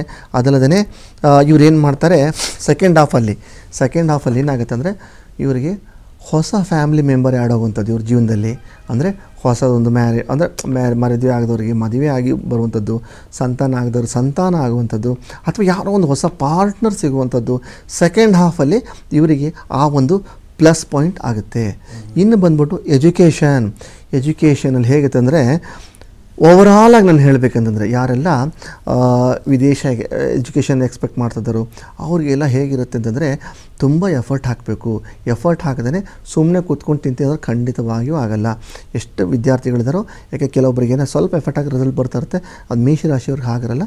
ತುಂಬ ಒಂದು ಎಫರ್ಟ್ ಹಾಕಿ ಅವರು ಇದನ್ನು ಕರಗತಗೊಳಿಸ್ಕೋಬೇಕಾಗತ್ತೆ. ಇನ್ನು ಈ ಒಂದೆಲ್ಲ ರಾಶಿಗಳಿಗೆ ನಕಾರಾತ್ಮತೆ ತೆಗೆದು ಸಕಾರಾತ್ಮಕ ತುಂಬಬೇಕಂದ್ರೆ ಏನು ಮಾಡಬೇಕು ಅಂದರೆ, ಈ ರಾಶಿಯವರು ಕರೆಕ್ಟಾಗಿ ಒಂದು ಉತ್ತರಾಭಿಮುಖವಾಗಿ ನಿಂತ್ಕೊಂಡು ಸುಬ್ರಹ್ಮಣ್ಯನ ಮಂತ್ರ ಡೈಲಿ 9 ಸಾರಿ ಪಠಣವನ್ನು ಮಾಡಿ ಅವರು ಹೊರಗಡೆ ಹೋಗುವಂಥದ್ದು. ಡೈಲಿ 9 ಸಾರಿ ಪಠಣ ಮಾಡಬೇಕು. ಯಾಕೆಂದರೆ ಸುಬ್ರಹ್ಮಣ್ಯನ ಅನುಗ್ರಹ ಇವರಿಗಿದ್ದರೆ ಎಲ್ಲ ಉದ್ಯೋಗ ಧನಕಾಸುಗಳಲ್ಲಿ ಎಲ್ಲ ಆಗುತ್ತೆ. ಉತ್ತರಾಭಿಮುಖ ನಿಂತ್ಕೊಂಡು 9 ಸಾರಿ ಪಾರಾಯಣ ಮಾಡಿ, ಜಾಸ್ತಿ ಇಲ್ಲ, ಯಾಕೆ ಅದೇ ಮಾಡ್ಕೊಂಡಿರಬಾರ್ದು. ಪೇಪರಲ್ಲಿ 2 ಬಟ್ ಮಾರ್ಜಿನ್ ಇರಬೇಕು. ಪೇಪರೇ ಮಾರ್ಜಿನ್ ಅಂದರೆ ಅದು ವೇಸ್ಟ್ ಪೇಪರ್. ಹಾಗೆ ನಾವು ಮಾಡೋದು ಪೂಜೆ ಆಗಲಿ, ಮಂತ್ರ ಪಠಣ ಆಗಲಿ, ಅದು ಲಿಮಿಟೆಡ್ ಆಗಿರಬೇಕು, ಪವರ್ಫುಲ್ ಆಗಿರಬೇಕು, ಕ್ವಿಕ್ ರಿಸಲ್ಟ್ ಬರಬೇಕು. ಸುಮ್ಮನೆ ಅಂಧಭಕ್ತಿಯಿಂದ ಮಾಡೋದ್ರಿಂದ ಅರ್ಥ ಇಲ್ಲ. ಸೊ ಹಾಗೆ ಇದು ಒಂದು ಮೇಷರಾಶಿಗೆ ನಾವು ಓವರಾಲ್ ಆಗಿ ಹೇಳುವಂಥದ್ದು. ಓಕೆ, ಮೇಷರಾಶಿಯವರ ಒಂದು ಫಲಗಳು ಯಾವ ರೀತಿ ಇರುತ್ತೆ ಈ ಒಂದು 2025 ಅಂತ ಮಾತು ಹೇಳ್ತಾ ಇದ್ರಿ. ಇನ್ನು ಅದೇ ರೀತಿಗೆ ವೃಷಭ ರಾಶಿಯವರು ಹೇಗಿರುತ್ತೆ ಗುರುಗಳೇ? ವೃಷಭ ರಾಶಿಗೆ ನಾನು ಹೇಳಬೇಕಂದ್ರೆ ಇವರು ತುಂಬ ಎಕ್ಸಲೆಂಟ್. ಅದೇನೋ ಹೇಳ್ತಾರಲ್ಲ ಕನ್ನಡದಲ್ಲಿ, ಮಣ್ಣು ಮುಟ್ಟಿದ್ರೂ ಹೊನ್ನಾಗತ್ತೆ ಅಂತ ಹೇಳ್ತಾರಲ್ಲ, ಆ ಸಮಯ ಇವ್ರದ್ದು ಆ್ಯಕ್ಚುಲಿ ಇವ್ರದ್ದು ಹೆಲ್ತ್ ನೋಡಬೇಕಂದ್ರೆ, ಹಿಂದೆ ಯಾವುದೆಲ್ಲ ಅವ್ರಿಗೆ ಕಾಯಿಲೆಗಳಿದೆಯೋ, ಅದು ಯಾವುದೇ ಎಲ್ಲ ಸಮಸ್ಯೆಗಳಂತಿದೆಯೋ ಅವೆಲ್ಲ ಸಮಸ್ಯೆಗಳಿಗೆ ಮದ್ದು ಈ ವರ್ಷ ಸಿಗುವಂಥ ಯೋಗ ಅವ್ರಿಗೆ ತುಂಬ ಇದೆ. ತುಂಬಾ ಅವರೆಲ್ಲ ಡಿಸೀಸಸ್ ಏನಿರ್ತವೆ ಎಲ್ಲ ರಿಕವರ್ ಆಗಿಬಿಡುತ್ತೆ. ಮತ್ತು ಅವ್ರ ಹೆಲ್ತು ಕೂಡ ಫಿಟ್ನೆಸ್ ಮೂವ್ ಆಗ್ತಾ ಹೋಗ್ತಾರೆ. ಹೆಲ್ತಲ್ಲಿ ಹೊಸ ಒಂದು ಇನ್ವೆನ್ಷನ್ ಅನ್ಬೋದು, ಹೊಸ ಎಕ್ಸಸೈಸ್ ಅನ್ಬೋದು, ಹೊಸ ಯೋಗ ಅನ್ಬೋದು, ಏನೋ ಯೋಗ ಶಿಬಿರ ಅನ್ಬೋದು. ಅಂದರೆ ಟುವರ್ಡ್ಸ್ ಆ್ಯಂಡ್ ಪಾಸಿಟಿವ್ ಹೆಲ್ತು, ಆ ಒಂದು ಎನ್ವೈರ್ಮೆಂಟ್ ಇವರಿಗೆ ಕ್ರಿಯೇಟ್ ಆಗುವಂಥದ್ದು. ಎಷ್ಟೇ ಬ್ಯಾಕ್ಲಾಗ್ಸ್ ಇರುವಂತಹ ಹೆಲ್ತ್ ಇಶ್ಯೂ ಕೂಡ ಇವರಿಗೆ ರಿಸಾಲ್ವ್ ಆಗ್ತಾ ಹೋಗುತ್ತೆ. ಇನ್ನು ಬಂದ್ಬಿಟ್ಟು ವೆಲ್ತು, ಧನ ಸಂಪತ್ತು ಇವ್ರಿಗೆ ಹೇಗಿರುತ್ತೆ? ಇವ್ರ ಧನ ಸಂಪತ್ತು ನೋಡು, ಏಪ್ರಿಲ್ ಮೇ ನಂತರ ತುಂಬ ಎಕ್ಸಲೆಂಟ್ ಪೀರಿಯಡು. ಇವ್ರದ್ದು ಎಷ್ಟು ಕೋರ್ಟು ಕಚೇರಿ ಬ್ಯಾಕ್ಲಾಗ್ಸ್ ಇದೆಯೋ, ಅಥವಾ ಎಷ್ಟು ಒಂದು ದುಡ್ಡು ಬರಬೇಕು, ಇವ್ರಿಂದ ದುಡ್ಡು ಬರಬೇಕು, ಅವ್ರಿಗೆ ದುಡ್ಡು ಬರಬೇಕು, ಅಯ್ಯೋ ನಾನು ಅವ್ರು ದುಡ್ಡು ಕೊಟ್ಟೆ ಬಂದಿಲ್ಲ ಅಂತ ಇರ್ತಾರೋ ಅಂಥವ್ರಿಗೆಲ್ಲ ಇದು ಒಂದು ಸುವರ್ಣಾವಕಾಶ. ಆಟೋಮೆಟಿಕ್ಕಾಗಿ ದುಡ್ಡು ನೀವು ಒಂದೇ ಸಲ ಕೇಳಿದ್ರೆ, ಟೈಮ್ ಚೆನ್ನಾಗಿದ್ದಾಗ ನೀನು 1 ಕಲ್ಲು ಹೊಡೆದ್ರು ಹಿಂದೆ 100 ಕಲ್ಲು ಹೊಡೆದ ಎಫೆಕ್ಟ್ ಇರುತ್ತೆ. ಹೀಗೇ ಇಲ್ಲೇನಾಗುತ್ತೆ, ಇವ್ರು ಒಂದೇ ಸಲ ಕೇಳಿದ್ರೆ ಅದು ಕೊಡೋನಿಗೆ 10 ಸಲ ಎಫೆಕ್ಟ್ ಆಗಿ ಕೊಡಬೇಕಾದ್ರೆ ರಪ್ಪ ತಂದು ಕೊಟ್ಬಿಡ್ತಾನೆ. ಹಾಗೆ ವೆಲ್ತ್ ತುಂಬ ಚೆನ್ನಾಗಿದೆ. ಬಿಸ್ನೆಸ್ಸಲ್ಲಿ ಏಪ್ರಿಲ್ ನಂತರ ಅಪಾರ್ಚುನಿಟಿಗಳ ಮೇಲೆ ಅಪಾರ್ಚುನಿಟೀಸ್ ಬರ್ತವೆ. ಅವರು ಯಾವ ಅಪಾರ್ಚುನಿಟಿ ತೊಗೋಬೇಕು ಏನು ಅಂತ ಅವರಿಗೆ ಕನ್ಫ್ಯೂಷನ್ ಆಗಿಬಿಡುತ್ತೆ. ಬಿಸ್ನೆಸ್ಸಲ್ಲಿ ಆಗಲಿ, ಜಾಬ್ ಮಾಡೋರಿಗೆ ಏನಾಗುತ್ತೆ, ಉದ್ಯೋಗ ಗೌರ್ಮೆಂಟ್ ಎಂಪ್ಲಾಯೀಸು ಅಥವಾ ನಮ್ಮ ಐ ಟಿ ಫೀಲ್ಡ್ ಅವ್ರಿಗೆ ಏನಾಗುತ್ತೆ, ಏಪ್ರಿಲ್ ನಂತರನೇ ಇವ್ರಿಗೂ ಕೂಡ ಹೊಸದು ಒಂದು ಮಾಡುವಂಥ ಉದ್ಯೋಗದಲ್ಲಿ ಹೈಕ್ ಆಗಲಿ, ಪ್ರಮೋಷನ್ ಆಗಲಿ, ವಿದೇಶ ಪ್ರಯಾಣ ಮಾಡೋದಾಗಲಿ, ಇವೆಲ್ಲವೂ ಕೂಡ ಇವರಿಗೆ ಸಾಧ್ಯತೆ ಇದೆ. ಅದಲ್ಲದೆ ಯಾರಿಗೋ ಒಂದು ಆಸೆ ಇರುತ್ತೆ ಎಷ್ಟೋ ವರ್ಷಗಳಿಂದ, ಏನು ನಾನು ಮನೆ ತಗೋಬೇಕು, ನನ್ನ ಮನೆ ಮಾಡಬೇಕು, ನನ್ನ ಗಾಡಿ ಮಾಡಬೇಕು, ಇವೆಲ್ಲ ಇರ್ತವೆ. ಅವೆಲ್ಲವೂ ಕೂಡ ವಿಶ್ ಇವರಿಗೆ ಫುಲ್ಫಿಲ್ ಆಗುವಂತಹ ಸಮಯ.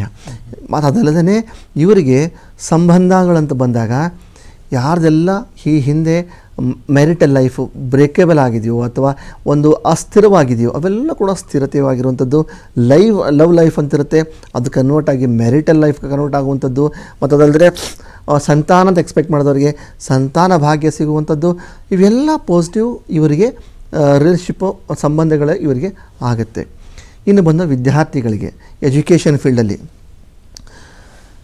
ನಿಮಗೆ ಮೇ ನಂತರ ಯಾರೆಲ್ಲ ವಿದೇಶ ಪ್ರಯಾಣ ವಿದ್ಯಾಭ್ಯಾಸ ಅಂತಿದ್ದಾರೋ, ಯಾರೆಲ್ಲ ನಮ್ಮ ಒಂದು ಇಲ್ಲೇ up to first year, second year, degree education ಮಾಡ್ತಾಯಿದ್ದಾರೋ ಅವ್ರಿಗೆಲ್ಲ ಏನಾಗ್ತಂದರೆ ಅಪ್ ಟು ಮೇ ಆದ ನಂತರ ಕೆಲವೊಬ್ರು ಅಂತಿರ್ತಾರೆ ನನ್ನ ಹತ್ರ ಬಂದ್ಬಿಟ್ಟು, ಗುರುಗಳೇ ನನ್ನ ಮಗ ಓದ್ತಾ ಇಲ್ಲ, ನನ್ನ ಮಗಳು ಓದ್ತಾ ಇಲ್ಲ, ಏನು ಮಾಡಬೇಕು, ಹಂಗೆಲ್ಲ ಕೆಲವೊಂದೆಲ್ಲ ಬ್ಯಾಕ್ಲಾಗ್ಸ್ ಇದ್ದವರು ಇವರಿಗೆಲ್ಲ ಮೇ ನಂತರ ಎಲ್ಲನೂ ಕ್ಲಿಯರ್ ಆಗ್ತಾ ಹೋಗುತ್ತೆ.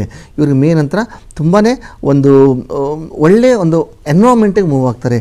ಅಲ್ಲದೆ ಫಾರಿನ್ ವಿದ್ಯಾಭ್ಯಾಸ ಮಾಡೋಂಥವ್ರು ಯಾರೆಲ್ಲ ಇರ್ತಾರೋ ಎಷ್ಟೋ ಜನ ಏನು ಮಾಡ್ತಾರೆ, ಲೋನ್ ಅಪ್ಲೈ ಮಾಡಿರ್ತಾರೆ, ಲೋನ್ಗೆ ಎಷ್ಟೋ ಏನೋ ಮಾಡಿರ್ತಾರೆ, ಅವ್ರು ಯಾವುದೂ ಸಕ್ಸಸ್ ಆಗ್ತಿರಲ್ಲ. ಬಟ್ ಇದು ಅವ್ರಿಗೆ ಗೋಲ್ಡನ್ ಅಪಾರ್ಚುನಿಟಿ. ಈ ಟೈಮಲ್ಲಿ ಅವರು ಸೆಟ್ಲ್ ಆಗುವಂಥ ಸಾಧ್ಯತೆಗಳು ತುಂಬ ಚೆನ್ನಾಗಿದೆ. ಈ ಒಂದು ಓವರಾಲ್ ಇದೇನು ಹೇಳ್ತೀನಿ, ಕೇವಲ ಗ್ರಹಗಳ ಟ್ರಾನ್ಸಿಟ್ ಒಂದೇ ಅಂತಲ್ಲ, ನಾನು ಓವರಾಲಾಗಿ ನನ್ನ ಎಕ್ಸ್ಪೀರಿಯೆನ್ಸು, ನನ್ನ ಒಂದು ದೈವಜ್ಞಾನದಿಂದ ಎಲ್ಲನೂ ಕನ್ವರ್ಷನ್ ಮಾಡಿ ಇದನ್ನು ನಾನು ಹೇಳ್ತಾ ಇರುವಂಥದ್ದು. ಅದೇ ರೀತಿಯಾಗಿ ಈ ಒಂದು ವೃಷಭ ರಾಶಿ ಯಾವ ರೀತಿ ಇರುತ್ತೆ, ಅದರ ಒಂದು ಫಲಾನುಫಲಗಳು ಯಾವ ರೀತಿ ಇರುತ್ತೆ ಅಂತ ಮಾತನ್ನ ಹೇಳ್ತಾ ಇದ್ವಿ. ಇನ್ನು ಅದೇ ರೀತಿ ಮಿಥುನ ರಾಶಿ ಅಂತ ಬರೋದಾದರೆ ಇದರ ಒಂದು ಫಲಗಳು ಯಾವ ರೀತಿ ಇರುತ್ತೆ ಈ ಒಂದು 2025 ಅಂತ? ಇದು ನಾನು ಏನು ಹೇಳಬೇಕಂದ್ರೆ ಮಧ್ಯಮ ಅಂತ ಹೇಳ್ಬೋದು. ಅಷ್ಟೇ ಎಕ್ಸಲೆಂಟ್ ಇಲ್ಲ, ಅಷ್ಟು ಲೋನು ಇಲ್ಲ, ಅಷ್ಟು ಮಿಶ್ರಮ್ ಇಲ್ಲ, ಮಧ್ಯಮ ಬೆಟರ್ ಅಂತ ಹೇಳ್ಬೋದು. ಈ ಹೆಲ್ತ್ ವಿಷಯಕ್ಕೆ ಬಂದಾಗ ಏನಾಗುತ್ತೆ, ಹೆಲ್ತು ಮಧ್ಯಮ ಅಂದರೂ ಅಷ್ಟು ಕೆಟ್ಟದೂ ಇಲ್ಲ, ಅಷ್ಟು ಒಳ್ಳೆಯದೂ ಇಲ್ಲ, ಅವರು ಒಂದು ಮೀಡಿಯಮ್ ಲೆವೆಲ್ಗೆ ಹೋಗ್ತಾ ಇರ್ತಾರೆ. ಅಂದರೆ ನಾರ್ಮಲ್ ನಾರ್ಮಲ್ ಸ್ಟೇಜಲ್ಲಿ ಹೋಗ್ತಾ ಇರ್ತಾರೆ. ಹೊಸ ರೋಗ ಆ್ಯಡ್ ಆಗಲ್ಲ, ಹಳೆ ರೋಗನೂ ವಾಸಿ ಆಗಲ್ಲ, ಯಥಾಸ್ಥಿತಿ ಚಲ್ತಿಕ ನಮ್ಮ ಗಾಡಿ ಅಂತಾರಲ್ಲ ಹಾಗೆ ಸ್ಮೂತಾಗಿ ಹೋಗ್ತಾ ಇರುತ್ತೆ. ಅಷ್ಟಲ್ಲಿ ಯಾವುದೂ ಆ್ಯಡ್ ಆಗಲ್ಲ ಅವರಿಗೆ. ಇನ್ನೇನಾಗುತ್ತೆ ಇವರಿಗೆ ಅಂದರೆ ಇವು ಸ್ಟಮಕ್ ಪೇನ್ ಇರುವಂಥದ್ದು ಅಥವಾ ಯಾವುದೋ ಒಂದು ರೀಪ್ರೊಡಕ್ಟಿವ್ ಆರ್ಗನ್ಗೆ ಸಂಬಂಧ ಇವು ಯಾರು ಈ ಥರ ರೋಗ ಇರುವಂಥವರಿಗೆ ಏನಾಗ್ಬಿಡುತ್ತೆ ಅಂತಂದರೆ ಈ ಟೈಮಲ್ಲಿ ಮೇ ನಂತರ ಜೂನ್ ನಂತರ ಏನಾಗುತ್ತೆ, ಸ್ವಲ್ಪ ತಕ್ಕ ಮಟ್ಟಿಗೆ ಅವರಿಗೆ ಒಂದು ತೊಂದರೆ ಆಗುವಂಥ ಸಾಧ್ಯತೆಗಳು ಇಲ್ಲಿ ನಮಗೆ ಕಾಣಿಸುತ್ತೆ. ಅದು ಯಾವಾಗ ಮೇ ನಂತರ. ಅದು ಬಿಟ್ಟರೆ ಇನ್ನು ವೆಲ್ತ್ ಧನ ಸಂಪತ್ತಿಗೆ ಪಟ್ಟಂತ ಹೇಳಿದರೆ ಇದು ಒಂಥರ ಮಿಶ್ರ ಫಲ ಅಂತ ನಾನು ಹೇಳ್ಬೋದು. ಏನಾಗುತ್ತೆ ಮೇ ನಂತರ ಏನಾಗುತ್ತೆ, ನೀವು ಅಂದರೆ ಇವರು ಎಲ್ಲ ಸೇವಿಂಗ್ಸ್ ಮಾಡಬೇಕು ಅಂತ ಅಂದ್ಕೊಂಡಿದ್ರೆ ಮೇ ನಂತರ ಇವರಿಗೆ ಸೇವಿಂಗ್ಸ್ ಯಾವುದೂ ಆಗಲ್ಲ. ಇನ್ಕಮ್ ಇರುತ್ತೆ, ಉದ್ಯೋಗವೂ ಇರುತ್ತೆ, ಸೇವಿಂಗ್ಸ್ ಆಗಲ್ಲ. ಅದೇನಾಗುತ್ತೆ, ಎಕ್ಸ್ಪೆನ್ಸ್ ಜಾಸ್ತಿ ಆಗ್ತಾ ಹೋಗುತ್ತೆ. ಇವ್ರು ಏನು ಉಳಿಸ್ಬೇಕಂದ್ರೆ ಉಳಿಸೋಕ್ಕಾಗಲ್ಲ. ಹೊಸದು ಯಾವುದೋ ಡ್ರೀಮ್ ಪ್ರಾಜೆಕ್ಟ್ ಮಾಡಬೇಕಂದ್ರೆ ಪ್ರಾಜೆಕ್ಟ್ ಮಾಡೋಕ್ಕೂ ಆಗಲ್ಲ. ಯಾಕಂದರೆ ಸಾಲ ಬಾಧೆ ಅನ್ನೋದೇ ಇವ್ರ ಮೈ ಮೇಲೆ ಎಳ್ಕೊಂಡ್ಬಿಡ್ತಾರೆ. ಇವಾಗ ಆಲ್ರೆಡಿ ಇದ್ದದನ್ನು ಮತ್ತಿಷ್ಟು ಎಕ್ಸ್ಟೆಂಡ್ ಆಗುವಂಥ ಸಾಧ್ಯತೆಗಳು ಅದು ಇದೆ. ಉದ್ಯೋಗ ಮಾಡುವಂಥವ್ರಿಗೆ, job, I T B T ಎಲ್ ಫೀಲ್ಡ್ ಮಾಡುವಂಥವ್ರಿಗೆ, ಗೌರ್ಮೆಂಟಲ್ಲಿ ಮಾಡುವಂಥವ್ರಿಗೂ ಕೂಡ ಏನಾಗುತ್ತೆ, ಸ್ಟ್ರೆಸ್ಫುಲ್ ವಾತಾವರಣ ಇರುತ್ತೆ. ಫಸ್ಟ್ ಹಾಫ್ ಏನು ಸ್ಟ್ರೆಸ್ಫುಲ್ ವಾತಾವರಣ, ಸೆಕೆಂಡ್ ಹಾಫು ಸ್ವಲ್ಪ ರಿಲ್ಯಾಕ್ಸ್ ಆಗಿರುತ್ತೆ ಮತ್ತು ಅದು ಒಂದು ಸಕ್ಸಸ್ಫುಲ್ ಆಗಿ ಹೋಗುವಂತಿರುತ್ತೆ. ಅದು ಮತ್ತು ರಿಲೇಷನ್ಶಿಪ್ ಹೇಳಬೇಕಂದ್ರೆ ಒಂದು ಗುಡ್ ಅಂತ ಹೇಳ್ಬೋದು, ಮಾಧ್ಯಮ ಅಂತಲೇ ಹೇಳ್ಬೋದು. ಏನಾಗುತ್ತೆ ಅಂದರೆ ಇಲ್ಲಿ ರಿಲೇಷನ್ಶಿಪ್ ಸಂಬಂಧ ಅನ್ನೋದು ಅವರಿಗೆ ಹೊಸ ಒಂದು ಸಂಬಂಧಗಳು ಆ್ಯಡ್ ಆಗುವಂಥದ್ದು ಮತ್ತು ಮ್ಯಾರಿಟಲ್ ಲೈಫ್ ಸ್ಮೂತಾಗಿ ಹೋಗುವಂಥದ್ದು. ಅದು ಯಾವುದೇ ಒಂದು ಗಲಿಬಿಲಿ ಕಲುಷಿತ ಇವರಿಗಿರಲ್ಲ. ಸಂತಾನಗಳಿಂದ ಯಾವುದೇ ತೊಂದರೆಗಳು ಇವರಿಗಿರಲ್ಲ. ಸಂತಾನಗಳಿಂದ ಒಟ್ಟು ಹೇಳ್ಬೇಕಾದ್ರೆ ಓವರಾಲ್ ಇವ್ರದ್ದೆಲ್ಲ ಎಫೆಕ್ಟು ಸ್ಮೂತಾಗಿ ಹೋಗ್ತಾ ಇರುತ್ತೆ. ಅಂದ್ರೇನು ಹೆಚ್ಚೂ ಆಡಲ್ಲ, ಲೋನು ಆಗಲ್ಲ, ಸ್ಟೇಬಲ್ ಆಗಿ ಒಂದು ನಾರ್ಮಲ್ ಆಗಿ ಹೋಗುವಂಥ ಲೈಫ್ನ ಇರುತ್ತೆ. ಎಜುಕೇಷನ್ ಯಾವ ಥರ ಬರುತ್ತೆ ಅಂದರೆ ಇವರಿಗೆಲ್ಲ ಎಜುಕೇಷನಲ್ಲಿ ಮಾಡುವಂಥವ್ರು ವಿದ್ಯಾರ್ಥಿಗಳಿಗೆ ಇದು ಓವರಾಲ್ ಎಂಟೈರ್ ಪೀರಿಯಡ್ ಅವ್ರು ಚಾಲೆಂಜಿಂಗ್ ಬರುತ್ತೆ. ಯಾಕಂದರೆ ಗುರುವಿನ ಅನುಗ್ರಹ ಜಾಸ್ತಿ ಸಿಗದೇ ಇರೋ ಕಾರಣ ಇವರು ಓವರಾಲ್ ಇಯರೇ ಇವರು ಚಾಲೆಂಜಿಂಗ್ ಆಗಿ ಬಂದ್ಬಿಡ್ತದೆ. ಇವರು ಓವರಾಲ್ ಇಯರಲ್ಲಿ ಏನು ಮಾಡ್ಕೋಬೇಕಾಗ್ತದೆ, ತುಂಬ ಪರಿಶ್ರಮ ಪಟ್ಟುನೇ ಇವರು ಮುಂದುವರಿಬೇಕಾಗುತ್ತೆ. ಗುರುಗಳೇ, ಸಾಕಷ್ಟು ಮಾಹಿತಿ ಕೊಡ್ತಾ ಇದ್ರಿ.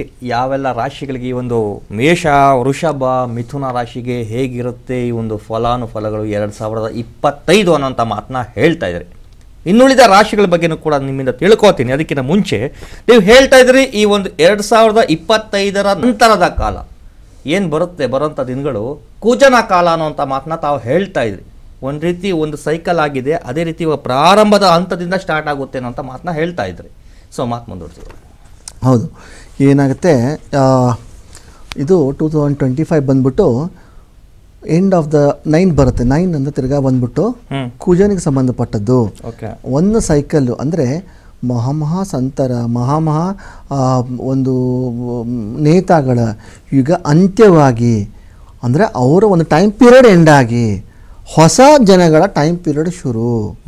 ಅಂದರೆ ನಾವು ಡಿಕೋಡ್ ಮಾಡಿದಾಗ ಇದನ್ನು ಏನಿದೆ ಅಂತ ಡಿಕೋಡ್ ಮಾಡಿದಾಗ ಇದು ಈ ಥರವಾದಂತಹ ಸಂಕೇತನ ತೋರಿಸ್ತಾ ಇದೆ. ಅಂದರೆ end of the one cycle, beginning of the ಅಂದರ್ ಸೈಕಲ್ ಅಂತ ತೋರಿಸ್ತಾ ಇದೆ. ಇಲ್ಲಿ ಏನಾಗುತ್ತೆ, 9 ಅಂತ ಬಂದಾಗ ಕುಜ ಅಂತ ಆಗುತ್ತೆ. ಕುಜ ಅಂತ ಬಂದಾಗ ಏನಾಗುತ್ತೆ, ಅಲ್ಲಿ ತಿರ್ಗಾ ಕುಜನ ಅಧಿಪತಿ ಬಂದಿರೋದು ಯಾರಿಗೆ, ಹಾಗೇನು ಸುಬ್ರಹ್ಮಣ್ಯ ಅಂತ ರಿಪ್ರೆಸೆಂಟ್ ಮಾಡೋದು ಮತ್ತೆ ಯಾರಿಗೆ, again south India.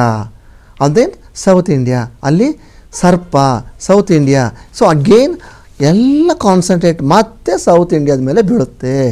Especially Tamil Nadu, Kerala, Sri Lanka, Malaysia, Singapore, ಎಲ್ಲೆಲ್ಲಿ ಈ ಒಂದು ದ್ರವಿಡಿಯನ್ ಕಲ್ಚರ್ ಇರುತ್ತೋ, ಎಲ್ಲೆಲ್ಲಿ ದ್ರಾವಿಡ ಭಾಗ ಇರುತ್ತೋ. ಈಗ ನೋಡು, ಹೋದ ಸರಿ ಏನಾಯಿತು, ಶನಿ ಇತ್ತು.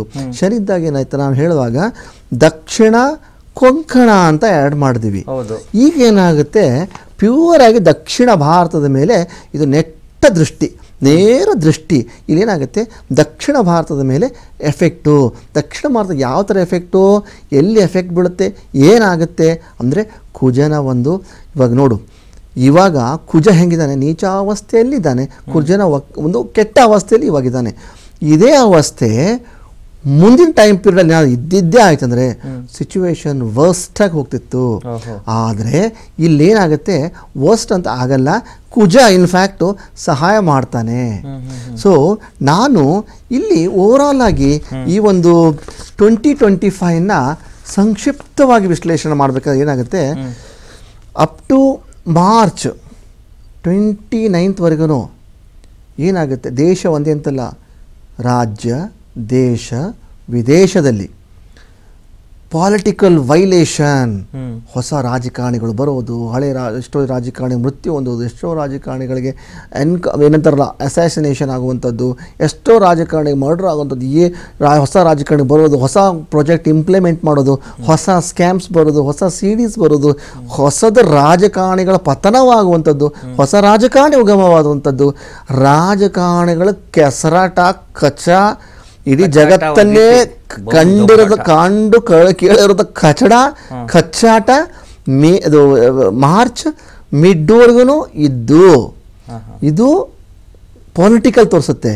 ಈ ಮಾರ್ಚ್ ಮಿಡ್ಡಿಂದ ನಿನಗೆ ಸೆಪ್ಟೆಂಬರ್ವರೆಗೂ ಇಲ್ಲೇನಾಗುತ್ತೆ, ಈ ಪೊಲಿಟಿಕಲ್ ಕಚ್ಚಾಟ, ಪೊಲಿಟಿಕಲ್ ವೈಲೇಷನ್ನು, ಪೊಲಿಟಿಕಲ್ ದಂಗ ಅನ್ಬೋದು, ಅಥವಾ ಏನು ಹೇಳ್ಬೋದು ನಾನು, ಒಂದು ರಾಜಕೀಯ ದೊಂಬರಾಟ ಅನ್ಬೋದು, ಅಥವಾ ಸಿವಿಲ್ ವಾರ್ ಅಂಥದ್ದಾಗಲಿ, ರಾಜಕೀಯ ಪತನವಾಗುವಂಥದ್ದು, ಹೊಸ ರಾಜಕೀಯ ಅಂತ ಉಗಮವಾದಂಥದ್ದು, ಸರ್ಕಾರ ಪತನವಾಗುವಂಥದ್ದು, ಸರ್ಕಾರ ಉಗಮವಾದಂಥದ್ದು, ಗವರ್ನರ್ ರೂಲ್ಸ್ ಬರೋದು, ಇವೆಲ್ಲ ಕೂಡ ಈ ಒಂದು ಮಾರ್ಚ್ ಒಳಗೆ 100% ಇನ್ಫ್ಲುಯೆನ್ಸ್ ಆಗಿದ್ದು ಸೆಪ್ಟೆಂಬರ್ ಅಂದರೆ 2 ಸೆಪ್ಟೆಂಬರ್ವರೆಗೂ, ಅಂದರೆ ಈ ಒಂದು ಮಾರ್ಚ್ ಮಿಡ್ಡಿಂದ ಸೆಪ್ಟೆಂಬರ್ವರೆಗೂ ಇಲ್ಲೇನಾಗುತ್ತೆ, ಗ್ಲೋಬಲ್ ವೈಲೇಷನ್ ಬರುತ್ತೆ.